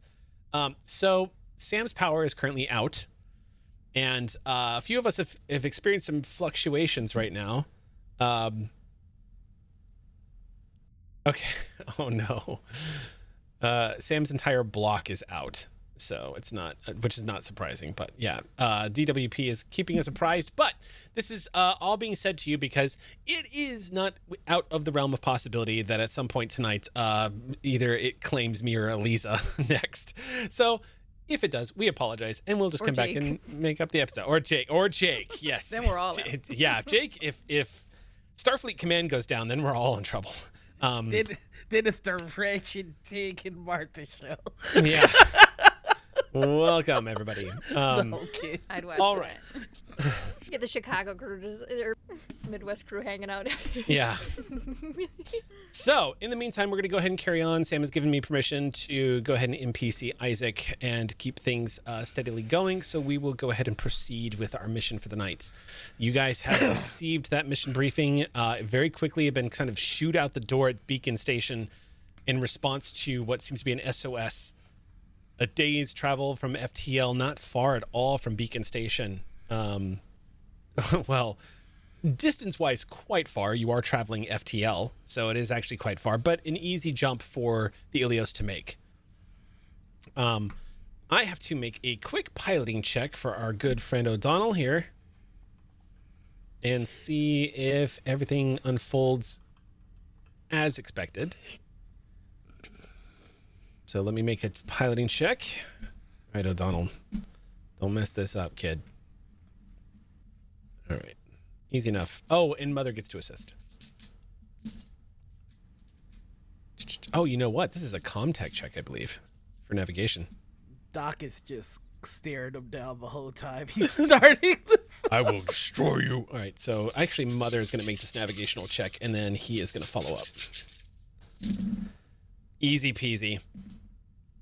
Okay, I'm going to spend one of those stunts. And half the time. Y'all arrive very quickly. So about 6 hours in FTL. 6 hours in FTL travel. Well, actually, it would be a little bit longer. That'd be closer to 12, actually. So we'll say 12. Yeah, let's just say 12. 12 hours in FTL travel. So, 12 hours spent in FTL travel. Isaac is actually going to use this as an opportunity to maintenance. I'm going to roll real quick to maintenance. He sees Isaac's character sheet here. Okay. Okay. Yeah, heavy machinery check. Okay. Yeah, Isaac is going to keep the Ilios running smooth. You guys have an easy journey there, and I'd say about 12 hours. Are y'all doing anything? Does y'all want to do anything in the 12 hours of journey at FTL? I don't necessarily need like a scene or anything out of it, but I think so. Over the past couple of months, Tig has done just, I don't know, keeping busy, just busy work, anything to like, you know, every time I get sent out, it's like, okay, great, awesome. But anytime she's on the station, it's just constantly like, oh, who can I help? Can I help you? Can I help you with that? Can I be just like an extra body that's useful? So she doesn't have to spend too much downtime being stressed out. Yeah. Tig's never been stressed out in her life, externally. But I think she sent a couple of messages back to Safe Haven Colony in this pretty much the same vein as the first two that I had sent you for, just same to Uncle Hugo, and then the second one. And then I think every time she goes to write a message, she considers sending something to the Rileys, but she doesn't really know what. And I think every time she's like, maybe like 2 weeks, she sent something home to her uncle. And every time she considers sending something to someone else, and she just doesn't. And so I think she spends this trip, because there's not really anything for her to do on a trip in FTL. She's just, you know, hanging out. And I think she drafts like 3 or 4 potential messages and to maybe one of the siblings, maybe like if they're like maybe one of the brothers still has an okay relationship with. She doesn't send it, but she just not anything specific, but just like it's gonna be weird no matter what, but just a general like, hi, thinking of you, hope things are well. Doesn't send, but just, you know, kind of makes like 15 drafts of that, just sits at the in the common room at the table. You have a moment of quiet amidst the sort of ambient low glow of all the lighting fixtures that surround the common area, sitting there at the circular table where the crew typically meets on those big cushioned sofas, just again like the Nostromo's crew area. As you're sitting there by yourself looking at the 15th draft of the data pad, on the data pad too is the most recent picture of Elizabeth. And looking at that picture, this is a little girl that is preparing to grow up believing her mother is dead. And the question lingers. Is this going to be what you are going to have to carry?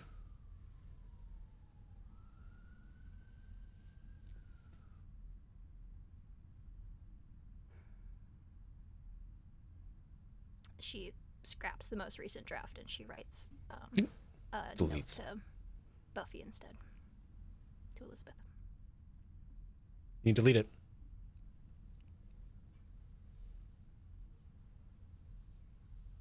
Isaac sets down a bottle of bug juice next to you and just says, it's important to keep hydrated. Thank you, Isaac. And unless anybody has anything they want to do. I think Doc would just send another message Okay. back to his foundation and his daughter, basically checking in on the payments that was supposed to go to the colony from that he promised to pay off. Then he's just keeping her apprised of everything that's going on, and then from there he's just those little papers shaped in the shape of like a crude human outline that like are attached to each other that make streamers. He's just making one of those of cats. Okay. And that's it. Okay. What are you up to, Martha? Out of curiosity, are you doing anything, or are you just kind of prepping for this? Because it is worth noting the nature of the SOS is completely unknown. Y'all are going in there as a rescue ship, but no one's really sure what's wrong with this. Mm-hmm. Well, I think Martha, during that 12-hour FTL, so we woke up, had breakfast, got sent out on a mission. So we're going to arrive in the evening, right? Yeah, ship time would be in the evening. Oh, and I do have information I do have information on the ship that you guys are going to rescue, supposedly. Oh, yeah, that's what Martha would have liked to be doing, like finding out. Going over that? Yeah. Okay. I was going to say also maybe some rest, because if it's morning there, we might be up for another 24 hours. Power sleeps. Yeah, she would probably take a nap. Yeah. Something that you and Tig are probably really good at as Marine/ex-Marine. Really know how to get that sleep in when you need it. Yeah, you don't know knowing the what's on importance of other side rack. This FTL, so. Yeah. Okay, so yeah. So the ship is called the USCSS Broadwater. It is a Hoover-class cargo vessel, and it is M-class, so it's about the same. It's a little bit, according to this, it's 620 meters long, so it's bigger than the Ilios, but not dramatically so. Ilios is about 400 meters long. So it's bigger, but it's still M-class. It still functions as a cargo. What you have on this is, it has a Mother 8000 system on board. The FTL rating on the ship is 8, so it's actually about as fast as the Ilios, I believe. I think Ilios might be 12. Let's double check. But, yeah. Big ship. It's basically a giant cargo hauler. It's not for hauling or the way the Ilios was originally designed for. This is literally designed for hauling a ton of cargo, probably back and forth from the colonies. Immediately, Martha, and possibly you as well, Tig, being Marines, you might have an immediate instinct is a cargo ship sending out an SOS. There might be... This might be a situation where firearms are required. It's entirely possible. Piracy is not unheard of in the frontier, and it still lingers after the Frontier War. It is not common. Just as a reason why, to kind of give you guys a scope, this is the Aliens universe. There is no like sector long-range sensor kind of style detections. Coming across another ship out here in the shipping lanes even when you know the well-traveled areas through FTL drives and whatnot, it's still a needle in a very, very big haystack. So it's not standard, but piracy does happen. So anything is possible. Yeah. That's all the information. Anybody have anything else they want to do? Ooh, I would share that with my crewmates. Okay. Yeah. So everyone's kind of briefed. Mm-hmm. Cool. All right. So with all the information available to you, O'Donnell takes a good look at the ship and goes, oh, yeah. Yeah, Hoover-class vessels. Those are pretty new. I mean, the last 20 years. They're pretty new. That's kind of weird, though, because ships like that usually don't have mechanical failure. So, yeah, maybe there's a real issue here. Huh. I'd like to look at the info again. Is there anything about who operates this? Mhm. It's USCSS. Does that Well- mean it's military? No. Oh, It's okay. civilian craft. You guys are USCSS. Yeah. So it is a civilian freighter, but it operates under the Three Worlds Empire, which is an ally of the United Americas. So, and worth noting that Weyland-Yutani is Three Worlds Empire. It's a third of the economy of the Three Worlds Empire. So allies. Friends, basically. Three Worlds Empire's friends. There's an entire crew complement list that's available to you. It's public information. It's captained by a woman named Gloria Lee. She looks like she's an older woman in her 50s. Judging from her profile that you can see pulled up on the data is that she is an experienced captain, probably been doing, according to this, her resume shows she's been doing cargo runs most of her life. Upwards to close to about 40 years she's been traveling through deep space, which means she's probably a lot older than 50, but has spent a lot of time in cryosleep. So there's a really good chance that she's probably closer to 90. But that's some of the sacrifice you make when you decide to take the job of cargo shipping is everyone else around you ages while you spend a lot of your time in hypersleep. Her XO is Lindsay Smart. Also a very experienced freighter captain. Gloria Lee looks like a white woman in her 50s with that sort of blonde hair that is pulled back into a tight bun that started to gray, so it has almost that like bright yellow white coloration. Some lines on her face, but it looks like she has a very impressive record. Lindsay Smart is a black woman in her 30s. She looks like she is born in London. Looks like she has also a very competent record. The next crew members are the deckhands Shinzu Fukushima, Japanese male in his 30s. Another deckhand is Ari Priyono, Indonesian 30-year-old male. The next one is an engineer, Rose Masai, a Kenyan female. Rose looks like she is, her file shows a woman that looks like she has done all kinds of, looks like she's done all kinds of duties from across the spectrum of cargo shipping to looks like she's done some racing. It looks like she's done a little bit of everything, and then she has settled into this. And her main course looks like she's an engineer. Very sort of well-muscled black woman in her 30s. Dr. Marion Gill is a 40-year-old white man who looks like he has a very clean-cut, well-shaven guy in his 40s. Warm smile on his face, and he's ship's doctor. A crew of 6, basically managing this 620-meter M class.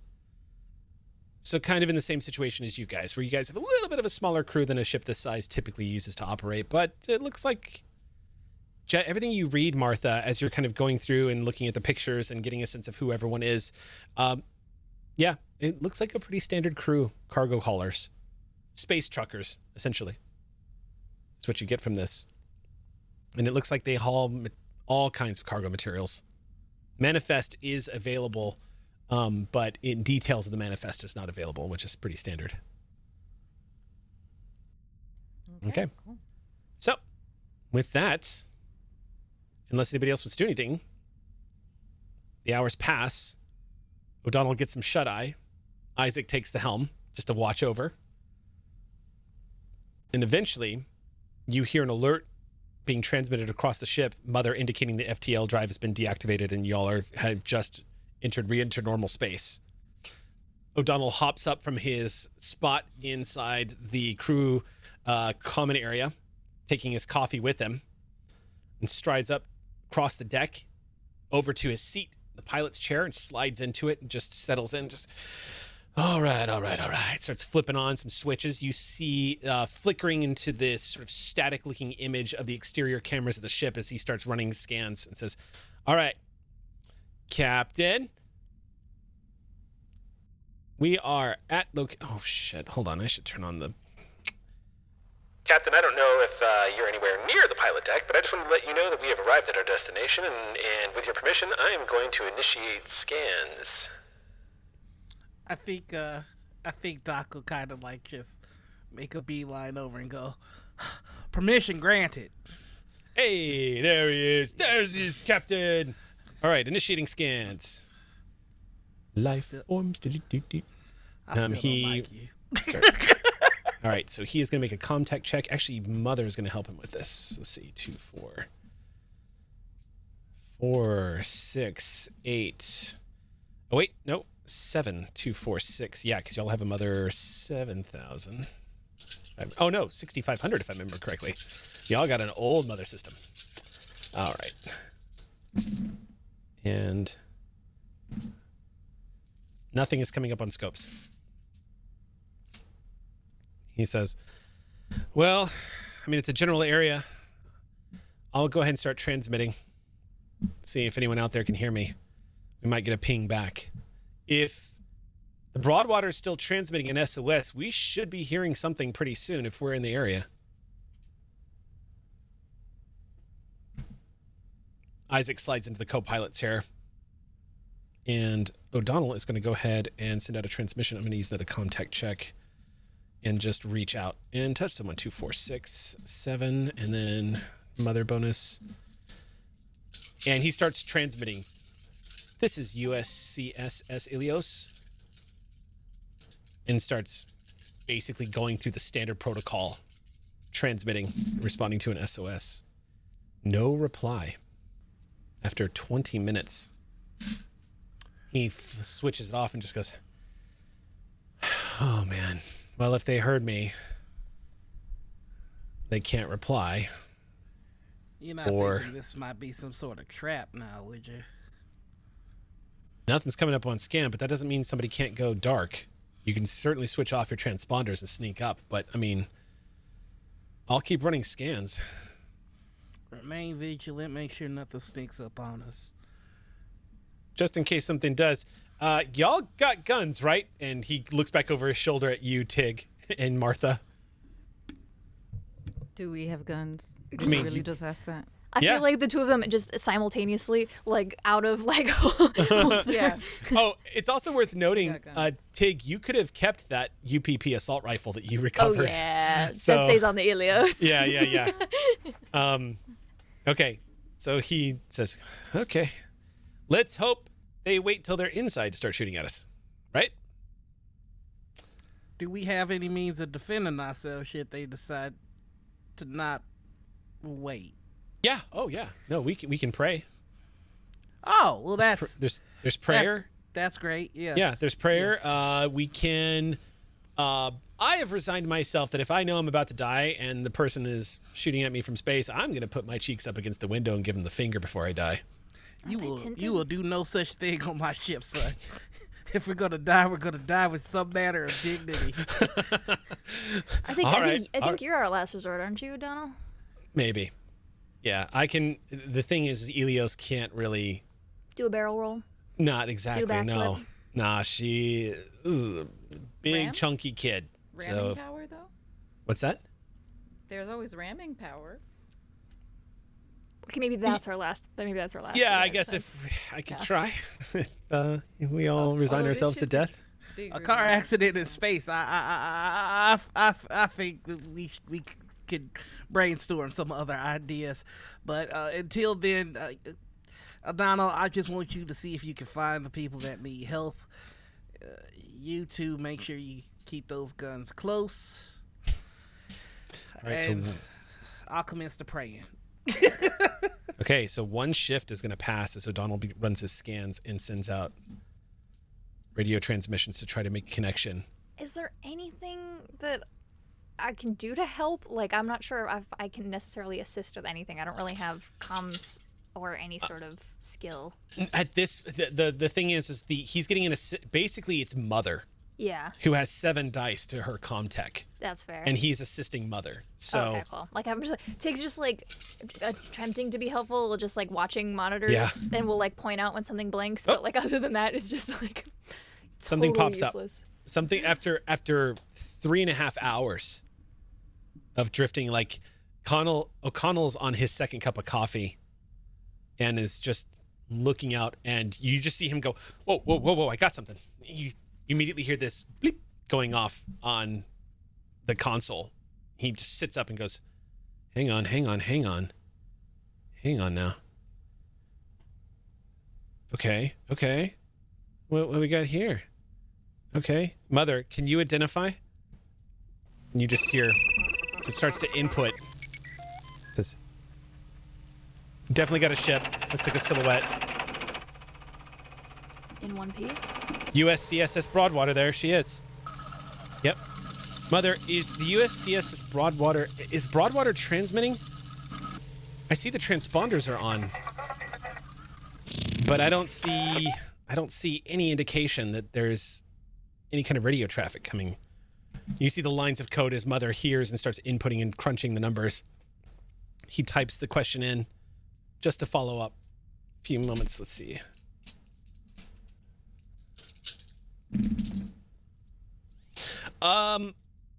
Mother replies back that she can confirm that the Broadwater is receiving.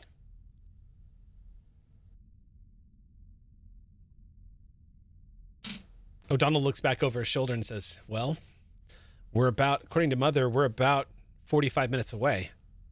So we got a little bit of time to prepare. What do we want to do? Should we just board? I mean, if their comms are down, they're receiving, but can't send, is there anything else that they can do from the outside that would let us know that they can hear us? That someone's there listening? It's possible. I mean, that might be Martha's question, to be honest with you. I don't know if, aside from going on a spacewalk and waving your arms.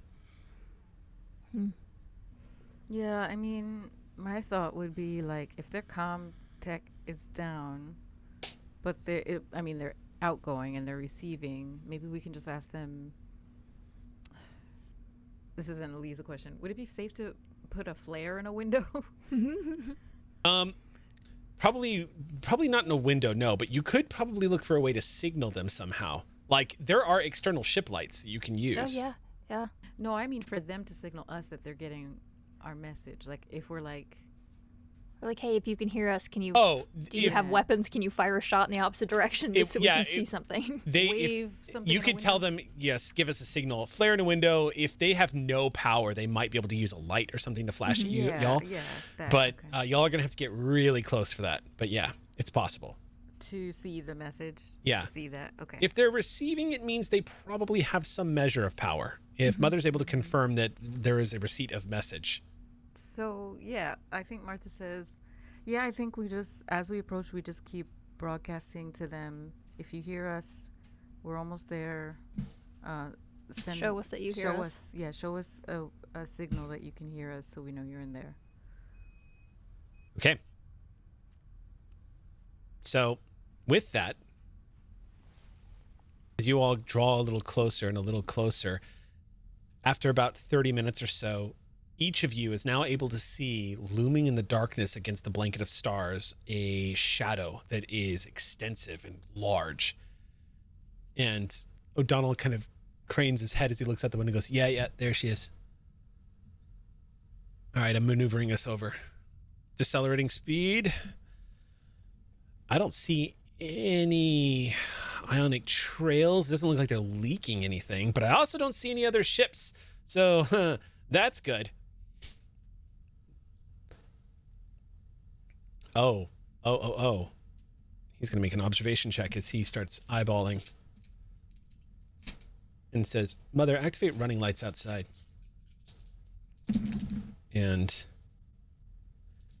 the rest of you, if you want to make observation checks, you may actually, O'Donnell will give you, whoever wants to make an observation check is going to get a +1 bonus to the roll, because O'Donnell's going to start narrating what he sees, so y'all will be able to see it a little bit easier. You'll know what you're looking for. I'll make that check. Okay, go ahead. Make observation checks to see what O'Donnell is seeing, and maybe see more.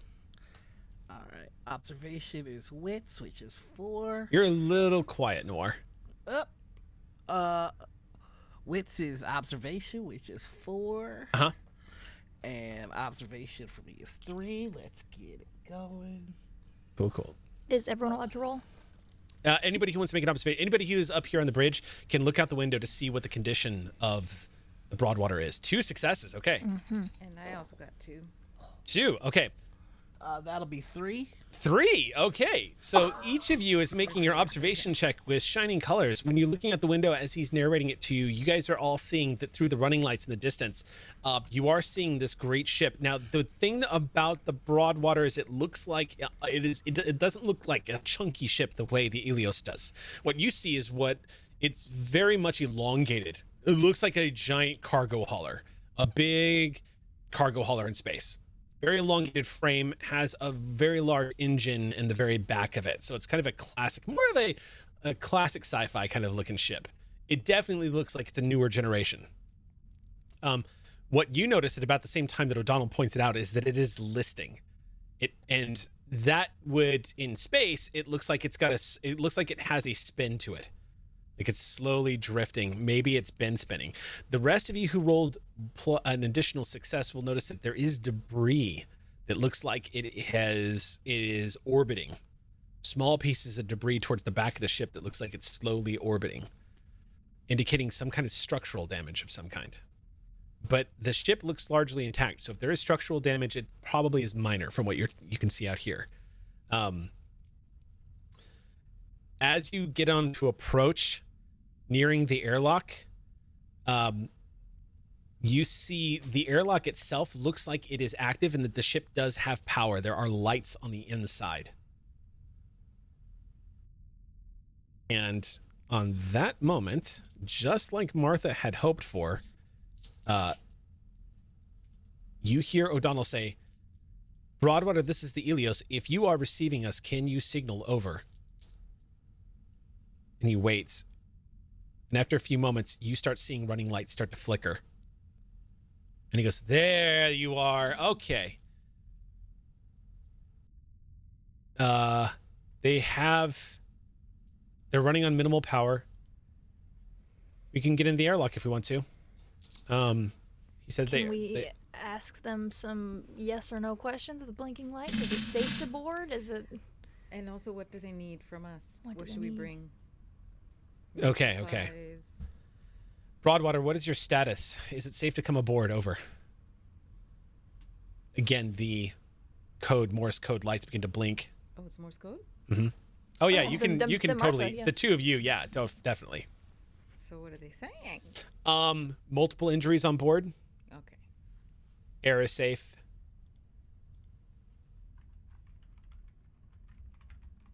Medical attention required. Engineering help required.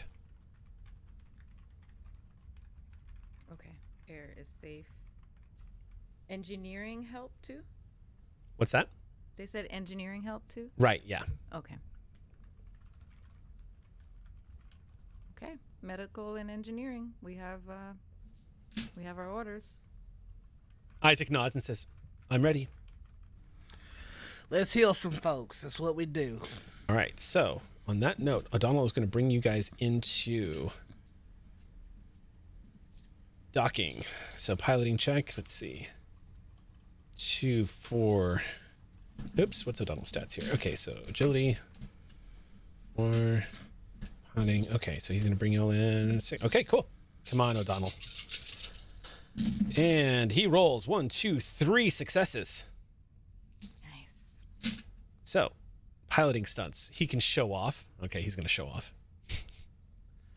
He brings the Ilios up and kind of drifts and then activates thrusters as he deactivates the engines, and you guys match the slow drift of the ship and start entering into the spin. Just extends the docking mechanism and says, unfortunately, it looks like we're not going to be able to connect directly with the airlock, so I hope you guys don't get space sick from spacewalking. Don't worry, we'll have an umbilical line attached, but don't let go of it, because, Doc, you'll drift out into the void and die in nothingness. Oh. If that's okay with you, Doc. Absolutely not. It's all right, we got you. And What seems to be the problem with the airlock? Because, Well, doors. there's no, for the best way to put it is above table. In the Alien universe, this is retro, so there is no snazzy umbilical that just reaches out and connects with another ship. It's just a line and a spacesuit, and you drift over to their airlock and clap it on, and you're good to go. We just wouldn't be able to anyway. Got it. I thought there was something wrong with the door that could be fixed. But oh no, the airlock is completely accessible. But what's going to happen is the Ilios is basically going to extend like a sort of like a skeletal umbilical that'll just reach out and attach the ship, and y'all will use that to pull yourselves along and get to their airlock. But you're going to have to suit up for it. It's EVA time. I hate this. It's going to be fine. We'll be connected to the line. We can even connect to each other. In the vast infinity that is space. No, that's fine. Just Doc. dangling on a string. Doc, in all seriousness, no joke, I'm not going to fuck with you right now, but in all seriousness, when you get the suit on and the door opens, just look straight ahead. Don't look at anything else. Just look at the door. Do not look down. Do not look left or right or up. Just look straight at the door, okay? All right. I can tell that you're telling me that in good faith. Yeah, because honestly, what you're about to do is actually pretty easy. But you'll make it really hard if you look away from that door. So just stare at the door, pull yourself across, you'll be fine. Yeah. The ship is going to be spinning. If you look to the left and right, you're going to see the spin, and you're going to just look at the door. Okay. Tig, did you ask me if I've ever done a rope course? You ever done a ropes course? Is that like the thing back in school where we would have to climb the rope in the gymnasium because I fell every time?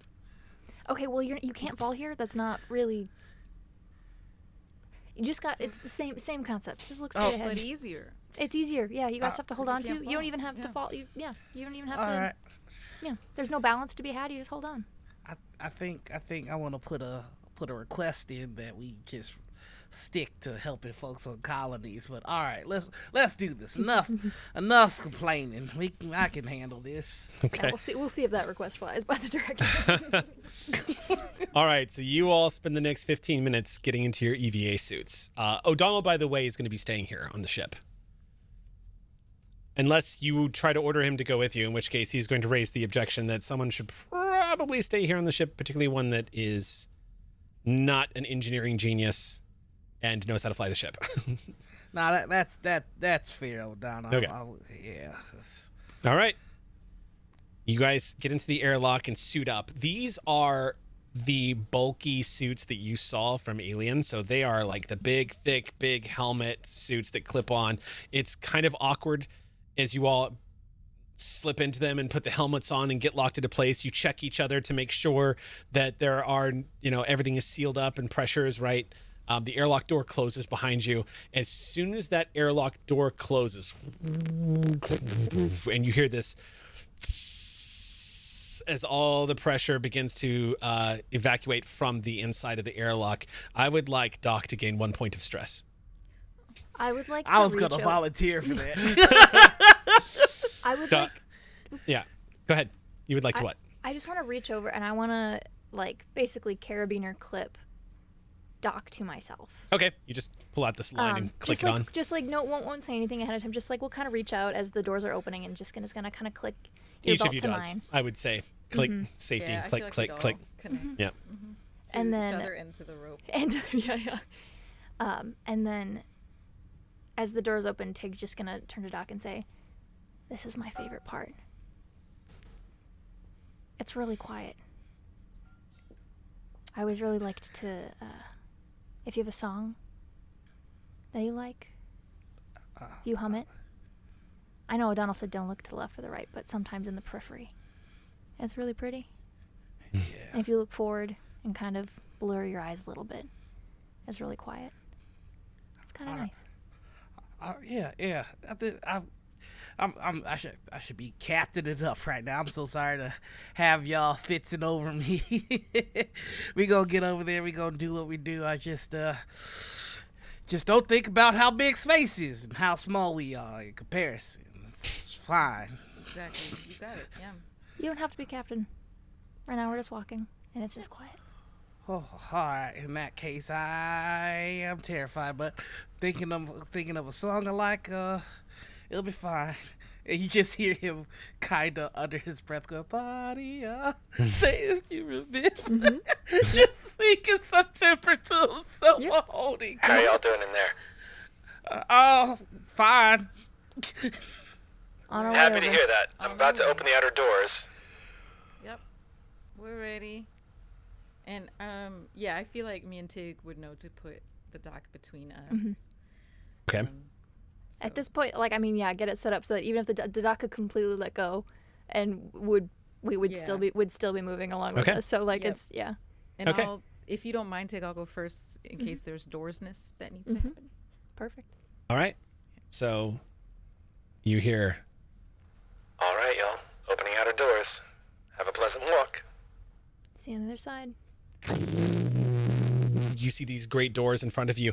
There's almost this instinctual reaction from you, Doc, because you're used to seeing that door and that window. It's always closed. It should always be closed. It's never supposed to open. And as it does, nothing happens. It just, you can hear sort of the muted sound of this heavy airlock door sliding open. When it does, you just see this umbilical cable that has reached across, and this, again, a skeletal frame that's almost hexagonal shape that is extended out and is attached to the hull. The singing gets louder. Okay. And with that, who would like to go first? Who's in the lead? Martha, I'll go I think, first. is head out. Martha? Is Isaac with us? Yes, Isaac yeah. Isaac is with y'all. Isaac is also suited up. Okay, great. Maybe Martha, Isaac, Doc, Tig? Perfect. Okay. In that case, make a mobility check, if you would, please, Martha. And because you are attached to the umbilical, you will get a +1 to the roll. Lovely. Mobility, where is that? Oh, I see. Agility? Okay. Mm-hmm. Okay, it's not my best. Like, story point? I believe in you. Should I story point? If you'd like to. I'll story point. All right. Deciding not to take any risks with the dice system of Alien, you decide to story point. So that is going to be our latest subscriber, Shock22. Thank you so much for that story point. Thank you. I only have 4 dice on this roll, and I'm used to rolling like 10. So, like, I need the security. So you automatically gain 1/6. Go ahead and make your mobility check. Remember, you can push rolls if you need to. Yeah, I got no successes. Oh, shit. So I'm glad I Good call. Thank you for the story point. Thank you for the story points. Yeah, you drift out into space. The first thing you see, Martha, is you kind of glance to your left because this is standard training. Like, this is nothing incredibly unusual for you. You've had to do this as part of your training as a colonial marine. You are combat trained to engage in 0G if you have to. Although I think that's a talent you have to specifically take, if I remember correctly. And if you don't have it, then you're just not a specialist in it. But you pull yourself out and you do indeed see these great titans. These ships are slow. You wouldn't know they were spinning except for you can see the star field just beyond the horizon of this great ship in front of you, just dipping, stars vanishing underneath it, wheeling around the lot of you. And after a few seconds of looking at it, you put your eyes right back on the door, realizing, nope. You're going to get dizzy. So you start pulling yourself across. The rest of you can make mobility checks, but at +2 because Martha succeeded. And you're latched onto the umbilical and Martha and Tig and so on and so forth. So go ahead and make your mobility checks. And I'm going to make one for Isaac. Cool. Tell me what you get. 1 success. How'd you do, Doc? Rolling now. I just have to find where mobility was. Oh boy, 1 success. Oh no, 2 successes. 2 successes. 5 are successes again, right? What's that? No. 5. Oh, No. okay, just 1 success. Only 6s, yeah. Yep. All right. So you follow the instructions that were given to you, Doc. You keep your eye on the door. There's a few moments where there's a little bit of temptation just to see what all the hubbub's about because it starts becoming easy, but you immediately in the back of your mind go, nope, that's when you get killed. That's when you get deaded. I'm just going to keep looking forward. So you just keep looking at the back of Tig's head and the door that's just on the other side as you pull yourself across. Martha, you reach the airlock door. You can see somebody waving at you as soon as you get to the airlock door on the other side, and you see a green light flicker on. And as you reach the door, it goes... You just see it opening in front of you. Large airlock, big enough for probably a small terrain vehicle to drive into. It stops about halfway. You're easy able to drift inside and unlatch yourself from the umbilical and kind of pull around. And one by one, you kind of help pull everybody in. And after everyone's inside, the airlock door just closes up again. And holding on to the sides of the walls, you guys kind of push yourself against the ground as you hear this and a wave of brief, and everyone's ready for it, just like this momentary nausea as the gravity drive begins to kick in inside the deck, and you guys start feeling the weight of the EV suits on you once again. And pressure, you see the pressure gauge going up on your suits, up, until it reaches safe. And after a moment, Isaac immediately just takes off their helmet. Is it safe now? I don't know. We're not inside the ship yet. We could be killed the moment the door opens. Wonderful. There is air in here now, though. Yeah. Oh, okay. You can see Isaac's breath. It's a little cold in here. But at about that point, the door to the interior of the ship starts to slowly open, and you see what looks like, judging from what you know of the file, this looks like Lindsay Smart, the XO. She stands at about 5'8". Judging from the look of her, she's probably, through the course of her life, past the time doing push-ups, because she looks ripped. When the door opens, as ripped as she looks, she also looks beat, like exhausted. Her eyes are droopy, slightly red coloring to her eyes. Her dreads are pulled back into a knot. She's got pulled out to the back of her head. Looks like most her flight suit is kind of hanging down around her waist, so she wears it kind of like Martha does in the intro. So it's just kind of like casually down around the side of her waist, where the green tank top is looks like she's had it on for a couple of days, but she looks completely exhausted. And she goes, "Man, I am so glad to see your faces, and I've never seen any of you before, but you're all the most beautiful people I've ever seen in my life." Well, give me just a second to get this thing off so I can pay back the compliment. Isaac just turns over and helps you get out of the helmet. Everyone kind of reaches over and unsnaps something.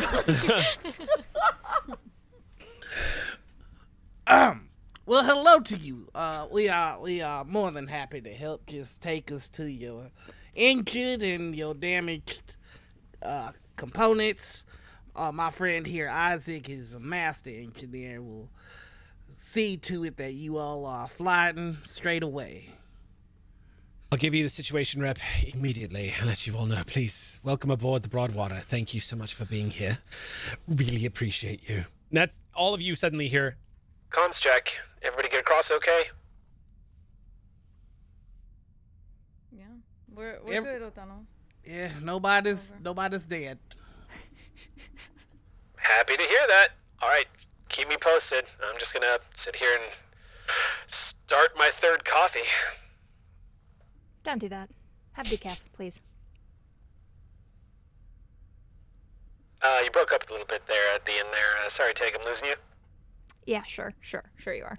At least drink some water first.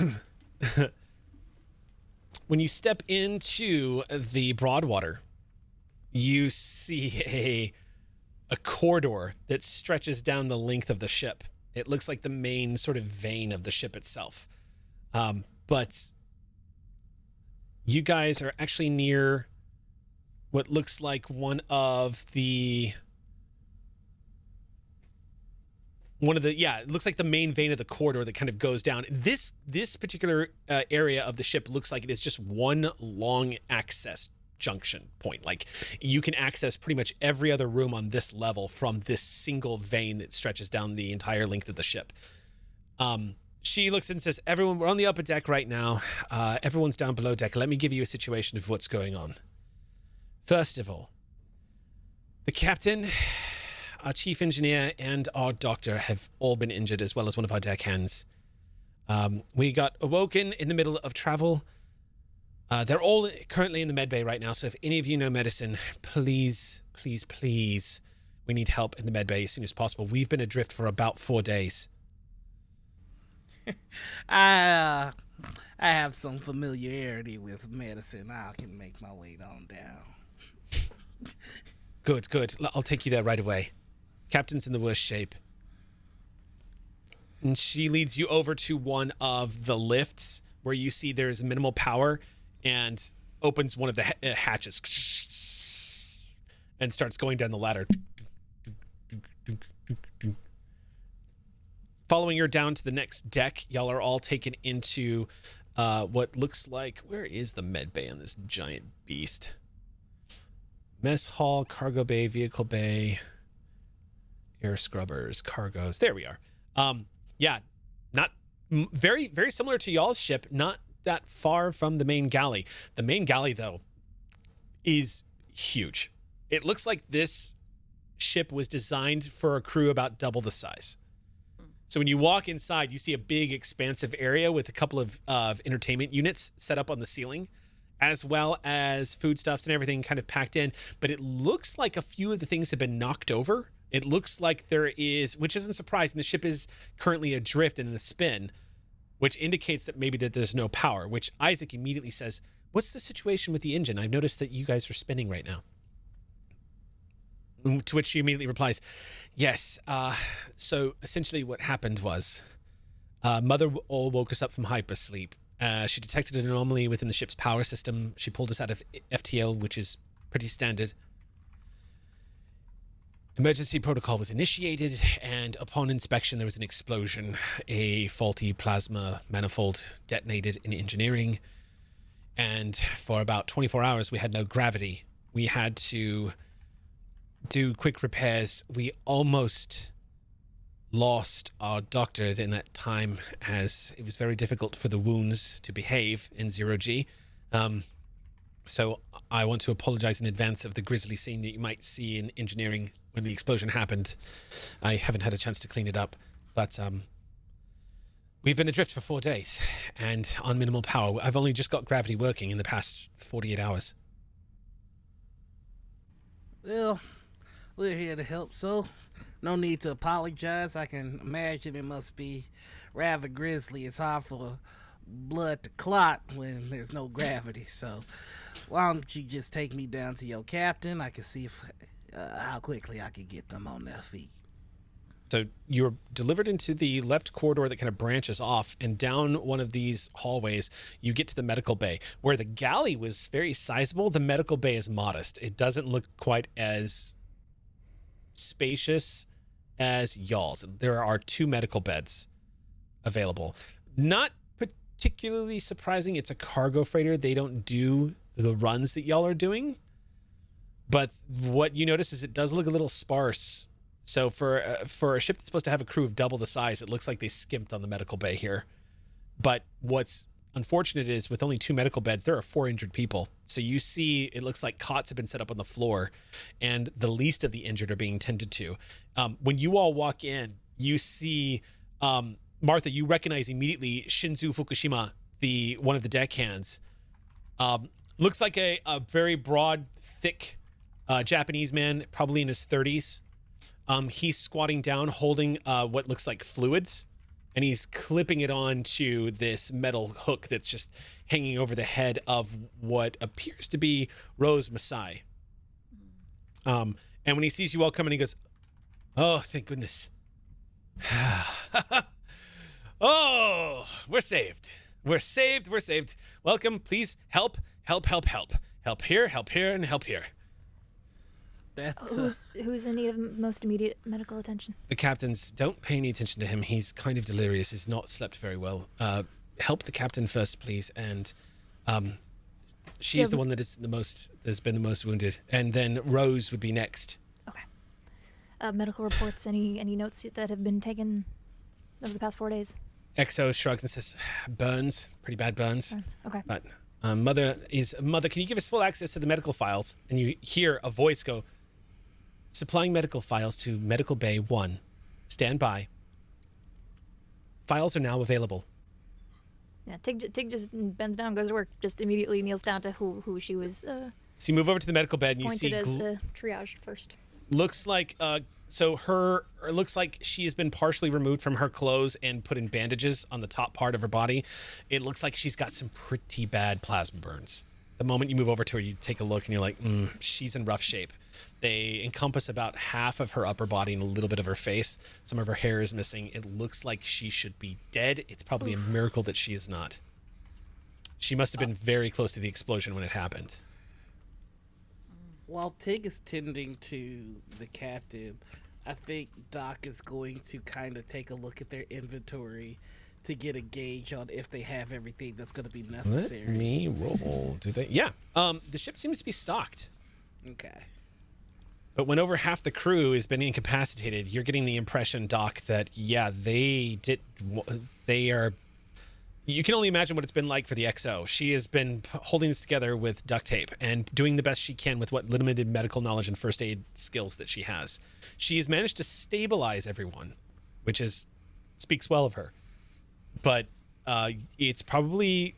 Y'all probably arrived just in time to save some lives, judging from the look of it. Yeah, to work immediately. Okay, so we're going to do that in a sec. Go ahead and make me... I think we're going to just do this. I think you are going to make your check here. That is going to be a medical aid check. And you have equipment here that should give you a bonus, correct? Mm-hmm. I have my surgical kit will give me a +1 to medical aid rolls. Okay. And then, is this a critical or grave injury? It's a critical injury, yes. So then go ahead. I get a +2 because I'm a field surgeon. And an additional +1 because you are in a medical bay. Amazing. So, am I able to offer help at all? Yeah, if that works with me. you could help, or you could help one of the others. It's up to you. Ooh, you know what? I'll help one of the others. Yeah, we'll split. Yep. Okay. Okay. So go ahead and make your roll first, then, Tig.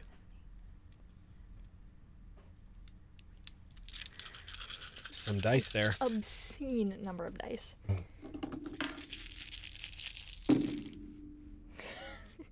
Okay. Oh my god.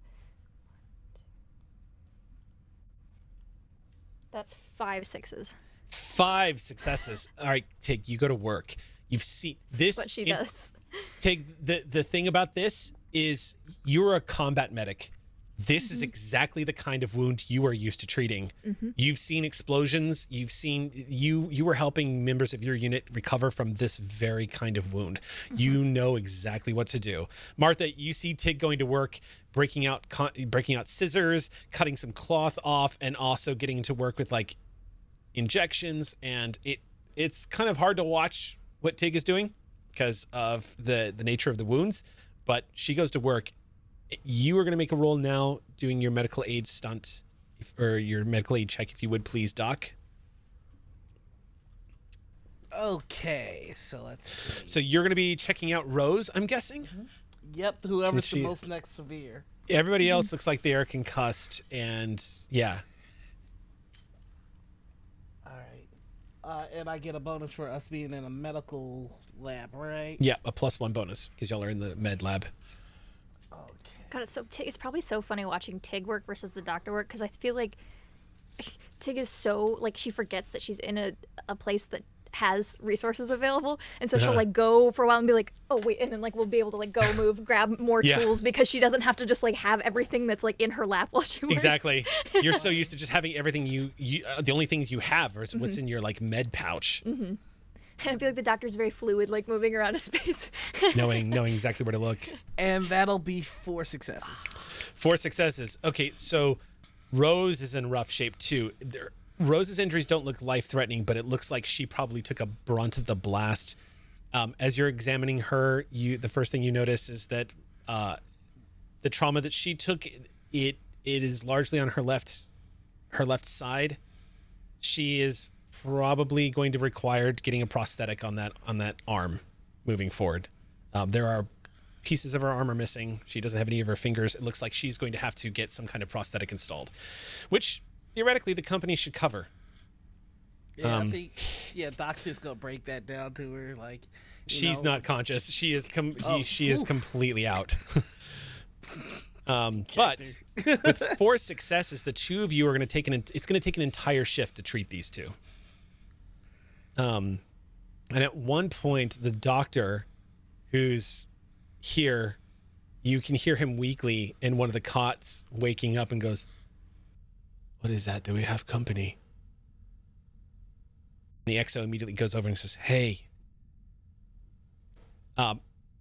What you all notice immediately is the amount of affection the XO shows the doctor. It's everyone in the room gets the opinion that they're probably more than just crewmates as soon as she moves over there. And the gentleman looks up at her and says, "Did we make more crew while I was asleep?" She says, "Don't be stupid. SOS was replied to. We're here. We've got help now. How's the captain?" Lindsay looks over at you, Tig, and smirks and says, "I think the captain's going to be okay."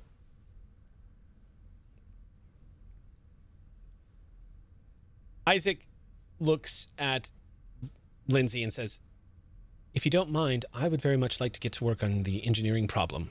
I believe Martha and I can help with that." All right. Yeah, let me show you where it all happened.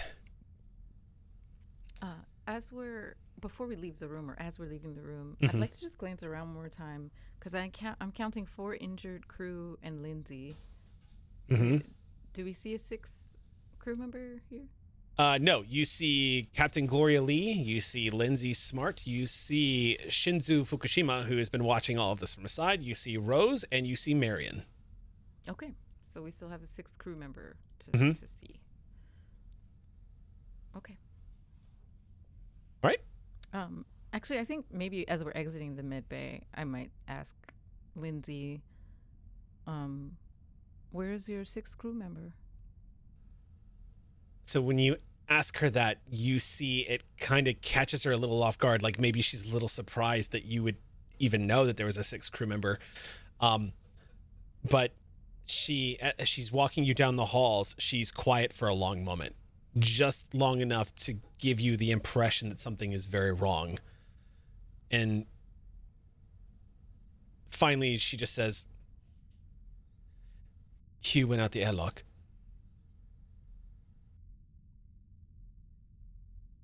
He didn't come back."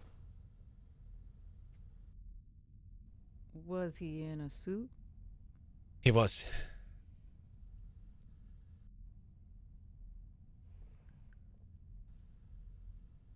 Okay. We haven't been able to track his transponder ever since he went out. He was taking a look at the hull to see what the damage was on the outside once we detected that there was debris. The ship was in a spin. You think he just flew off or floated off? I don't know what happened to him.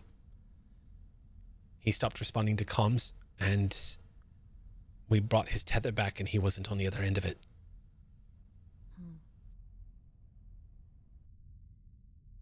I haven't told the others yet.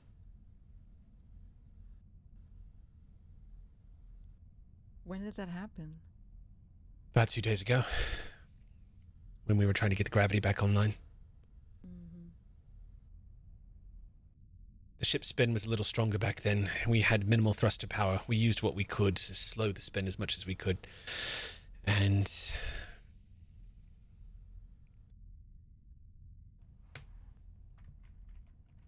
his life support would have run out about 24 hours ago.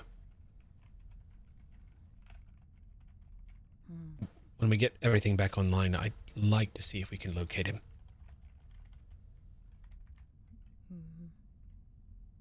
We can also have our ship just keep an eye out, do some scans. That would be appreciated. Thank you. Of course. Door opens, and you all step into a much larger area as she continues to take you back to the very rear of the ship. At about that point, when you enter into the engine room, as soon as the door opens, you see in front of you this large, expansive reactor chamber. This is one of two that the ship uses. Immediately, you see signs of carnage. It looks like there is a huge blackened scar along the left side of the wall near this giant bulbous technological piece of machinery that cones out from one of the walls of the ship, indicating it's like one half of the engine reactor. It is about 4 stories tall in here, so it goes straight up to this big ceiling. If you can imagine what it must be like size-wise and scope of looking at probably the nose of a submarine entering into the part of the room. And the technological readouts all in here are flickering. You can see it's getting minimal power. But one of the things you also identify, Martha, is this ship is much more advanced than the Ilios. This is a much earlier generation ship. You can see all of the readouts, the technical aspects, the computers in here, much more advanced. As you all step into the room, some of the power flickers to life, indicating that it's acknowledging y'all is here, but the room is largely dark. Lots of shadows cast all over the place. But you can see the area where it looks like there are stains of blood. Some of it is spattered up onto the ceiling. Some of it's onto the floor. You can see the truth in what she was saying. This probably happened at about the point where they were in 0G and the ship was in a spin, so it flung everywhere. When it was hard to get people to get a tourniquet on in 0G, you can only imagine the mad rush that there must have been to try to save lives in that chaotic event. But you also see discarded fire extinguishers everywhere that have been just kind of latched into place. And the tech is just burned up. It looks pretty bad. The engine is indicating that it is currently offline.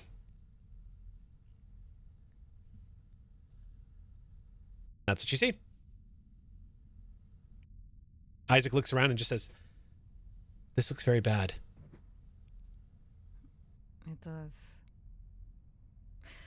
Okay. Well, let's see what we can do, Isaac. Isaac says, "I'll do all the hardware if you wouldn't mind helping me with diagnostics." Sure.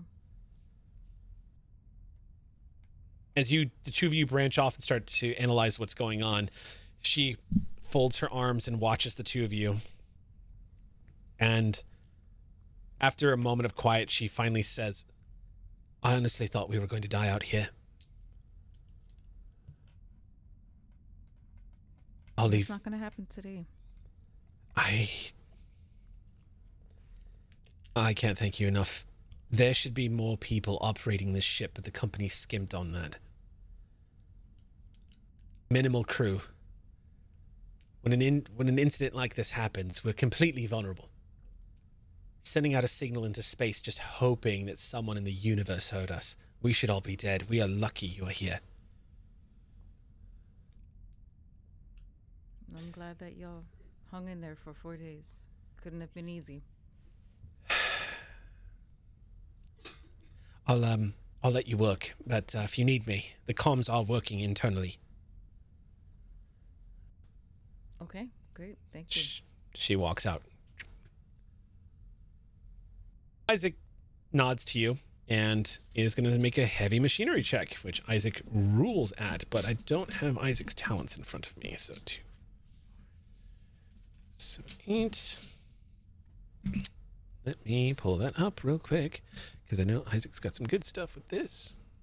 I have my big, beautiful Comtech dice roll ready. Nice. I finally found my alien dice after friggin' not having any alien dice for 10 episodes of this game. I finally found them. So I'm rolling often tonight. Let's see. There we go. Okay, Isaac, show me. Oh, Sam, you wrote out your talents for me. Thank you. All right. Sweet bean. Strength. Really? Common tool used, underpowered airlocks, divert power from electrical junction. Hey, I would allow that. The maintenance jack. Bolt gun, when used as a tool, the bolt gun gives a +2 modification to heavy machinery in relevant situations. Yeah, repair. Putting things back on. So why don't we say, I'm going to say maintenance jack because right now it's literally pulling away metal plates that have been fused to the side and gaining access to some of the hardware underneath. Okay, so then I'm rolling. Okay. Oh boy. Okay, so 2. That's that, and then heavy machinery, which is okay. All right, 1 sec. That's gonna get stunted. Stunted. Heavy machinery, half the time. Okay, cool. All right, so Isaac, you see Isaac reach down with these big power tools and start kind of using this jack, begin to kind of pry some of the metal plates off the wall, and gets it out long enough where this bulky piece of machinery is just not, it's getting in the way more than anything else. And Isaac sets it down and with their bare hands reaches down and just peels a metal plate right off with a quick demonstration of incredible strength. Isaac just pulls it free and looks at this 200-pound metal plate that they just pulled off and sets it down, and then squats down and says, their assessment was correct. It looks like a plasma manifold exploded. It looks like as technologically advanced as the ship is, the internal workings are second-hand, perhaps third-hand. Cutting corners. They turn and look at you, Martha. I've seen this on Beacon Station in a few places. I've put in some orders in order to make sure that certain parts get replaced, but it's backlogged right now. Sadly, not surprising. Okay. Make a context check, if you would please, Martha, as you start getting the systems activated and up and going here.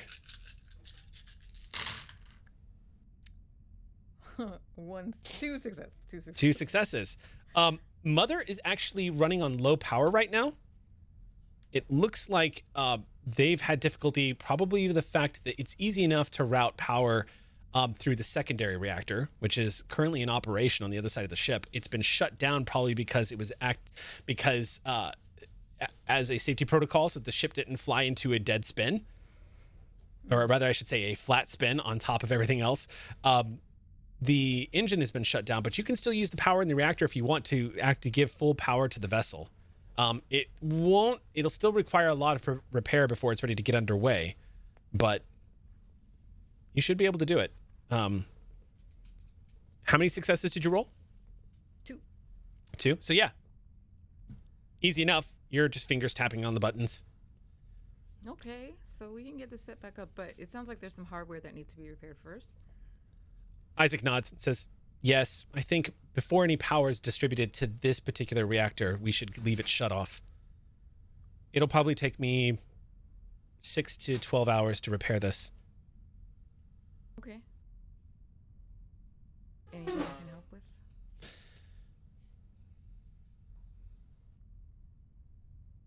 Tell me your favorite story.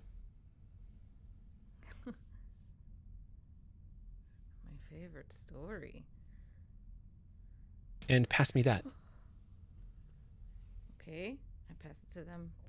And I kind of hop onto, if there's a place to hop on Zoom? Oh, yeah, plenty of places. You've got the computer in front of you, so you're basically able to monitor what Isaac is doing and to make sure that there's no power fluctuations coming through. Little Red Riding Hood. Have you heard of that one? Yes. Okay. Goldilocks and the Three Bears? I'm not familiar with that one. Ooh, okay. It's a good one. Okay, so there was this girl named Goldilocks. And she was very, like, curious about the world or something. I'm not sure what her deal was. But when she was, like, walking in the woods, and she came upon this house, and she goes in the house, because the door's unlocked, I guess, and she sees 3 bowls of soup. She tries to eat all of them. She's like, that one's too hot, that one's too cold, that was just right. And she eats the whole soup that's just right. And then she, like, goes, there's one other thing, I forgot what the one in the middle is. But then she sees their beds, and there's one that's, like, too big, too small. And then there's one that's just right. And she, like, gets in the bed and takes a nap. And then when she wakes up, there's, like, 3 bears there because she broke into some bear's house. And they're like, what are you doing in our bed? What are you doing in our house? And she's like, sorry.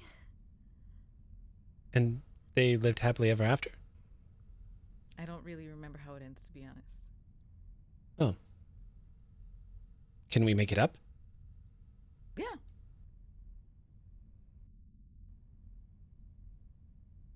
What do you And think then happens? I think the bears probably press charges for theft. Oh, that's good. I was thinking the bears ate her. Yours is better though, because it's like, But yours is more yeah, realistic. these are civilized. Yeah, but these are civilized bears, you know, because like bears that live in houses and drink soup from bowls, you know. So they cook her first. There it is. Yeah. That does sound like a fairy tale. They tend to be dark. Exactly. Yeah. She sounds very rude. I know, right? I wonder why, like, when we were children, they would tell us that story, and they kind of left out the part where she's like trespassing, like that wasn't even like the major point of the story. Anybody can hear me come in right away. Can anybody hear me right now? Yeah. Hey, Martha. I got you. Yeah. Mother just detected a huge energy spike. About 15 minutes incoming. Oh God. Okay. From what direction? What direction? I have no idea. Mothers can't Okay. triangulate exactly what it is, but it looks like a huge burst of stellar radiation. Oh crap. Confirmed. Okay. It looks like a solar flare from a red dwarf about 2 systems from here. Holy crap. Martha, it's gonna hit us. Okay. Well, I'll alert everybody. We got to just hunker down. That reminds me. Can you do a scan of the immediate area for a floating person in a suit? Yeah. Sure, yeah, I can do that. But I'm gonna have to detach the Ilios. Doc's not gonna like that. Don't worry, I'm gonna stick Noah close by, but if these 2 ships are connected when that surge hits us, it's gonna be like a giant storm. We're gonna get... It could seriously damage both ships. Okay. All right. Please tell me you guys have radiation shielding over there. Do we have Isaac immediately radiation looks at you, shielding? kind of curiously. I look at Isaac curiously. Isaac says, you should probably scan to see that if the ship has been compromised. Oh crap. Okay. I get on the computer and look. Okay. Roll me, roll me a Comtech check with a +1. Okay. Oh Jesus. I don't think I'm just gonna roll all my d6. Well, not my stress die. Oh wait, I have 2 more over here. Okay. Here we go. Does this involve Mother? No. Oh, wait. Okay, No, yes, then- it would. Yes. Mother would be Okay. helping you with this. Okay. 1 One success. success. Yeah. So the hull compromise. You don't know the extent of how badly the hull has been compromised, but you do know that it has been compromised because there is damage on the exterior of the hull, which means this ship is it's 50-50. You guys might get dosed. Oh, we should evacuate then. How much time do we have, Jackson? Mother's estimating 15 minutes, but we can't be sure. It could be 15 minutes, it could be 5 minutes. Oh, crap. Oh, crap. Hold your position, Jackson, just real quick. I'm gonna open up comms, the internal comms, Okay. and say, Exo, you hearing me? You hear her come through and go, Yes, I hear you. What's going on? Okay, are you with my captain? Yes, he's right here. The doctor? Okay, yeah, I just want you both to hear. Listen, our pilot on our ship said there's 15 minutes or less. There's a huge energy spike coming our way from a solar flare. We don't have much time, but we need to figure out what to do. It looks like the hull on this ship has been compromised. I don't think it's medically safe for us to stay on this ship. I don't know if we can move these patients right now. There's no way we can do it in less than 15 minutes. yeah, Is there keeping in mind it's going to take a full shift for you guys to complete the task that y'all have rolled for. In the middle of, we're like in the middle of partial surgery right now. Exo, is there any part of the ship that's fortified that maybe we could hunker down in? There's a moment and she says, I would need to know exactly which portion of the ship has been damaged. Oh, okay. I can work on that. I can try to figure that out. Isaac looks at you, Martha, and says, the only way to get an idea of exactly which part has been damaged if we can't use Mother is to go outside. Well, can't Jackson do a scan or something? I don't want to go outside. Isaac says, I can do it. Isaac, this is something that could hurt you too. The storm could hurt me. Radiation shouldn't be as much of a problem.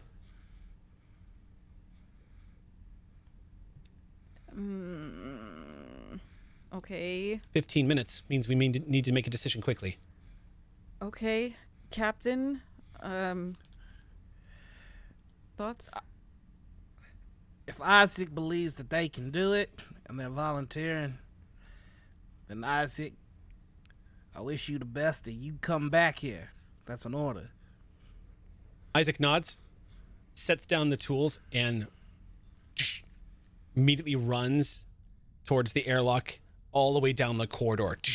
Heavy feet as Isaac just, books it all the way down the length of the ship until they reach the airlock where the EVA suits and immediately begins to suit up. Outside, you can see that Isaac is about to step out into space during a spin with an oncoming solar flare that is about to slam into the both vessels. And as Isaac is suiting up, you can see the umbilical to the Ilios begin to pull away as O'Donnell, for the safety of both ships, begins to detach. That is where we are going to leave tonight's game.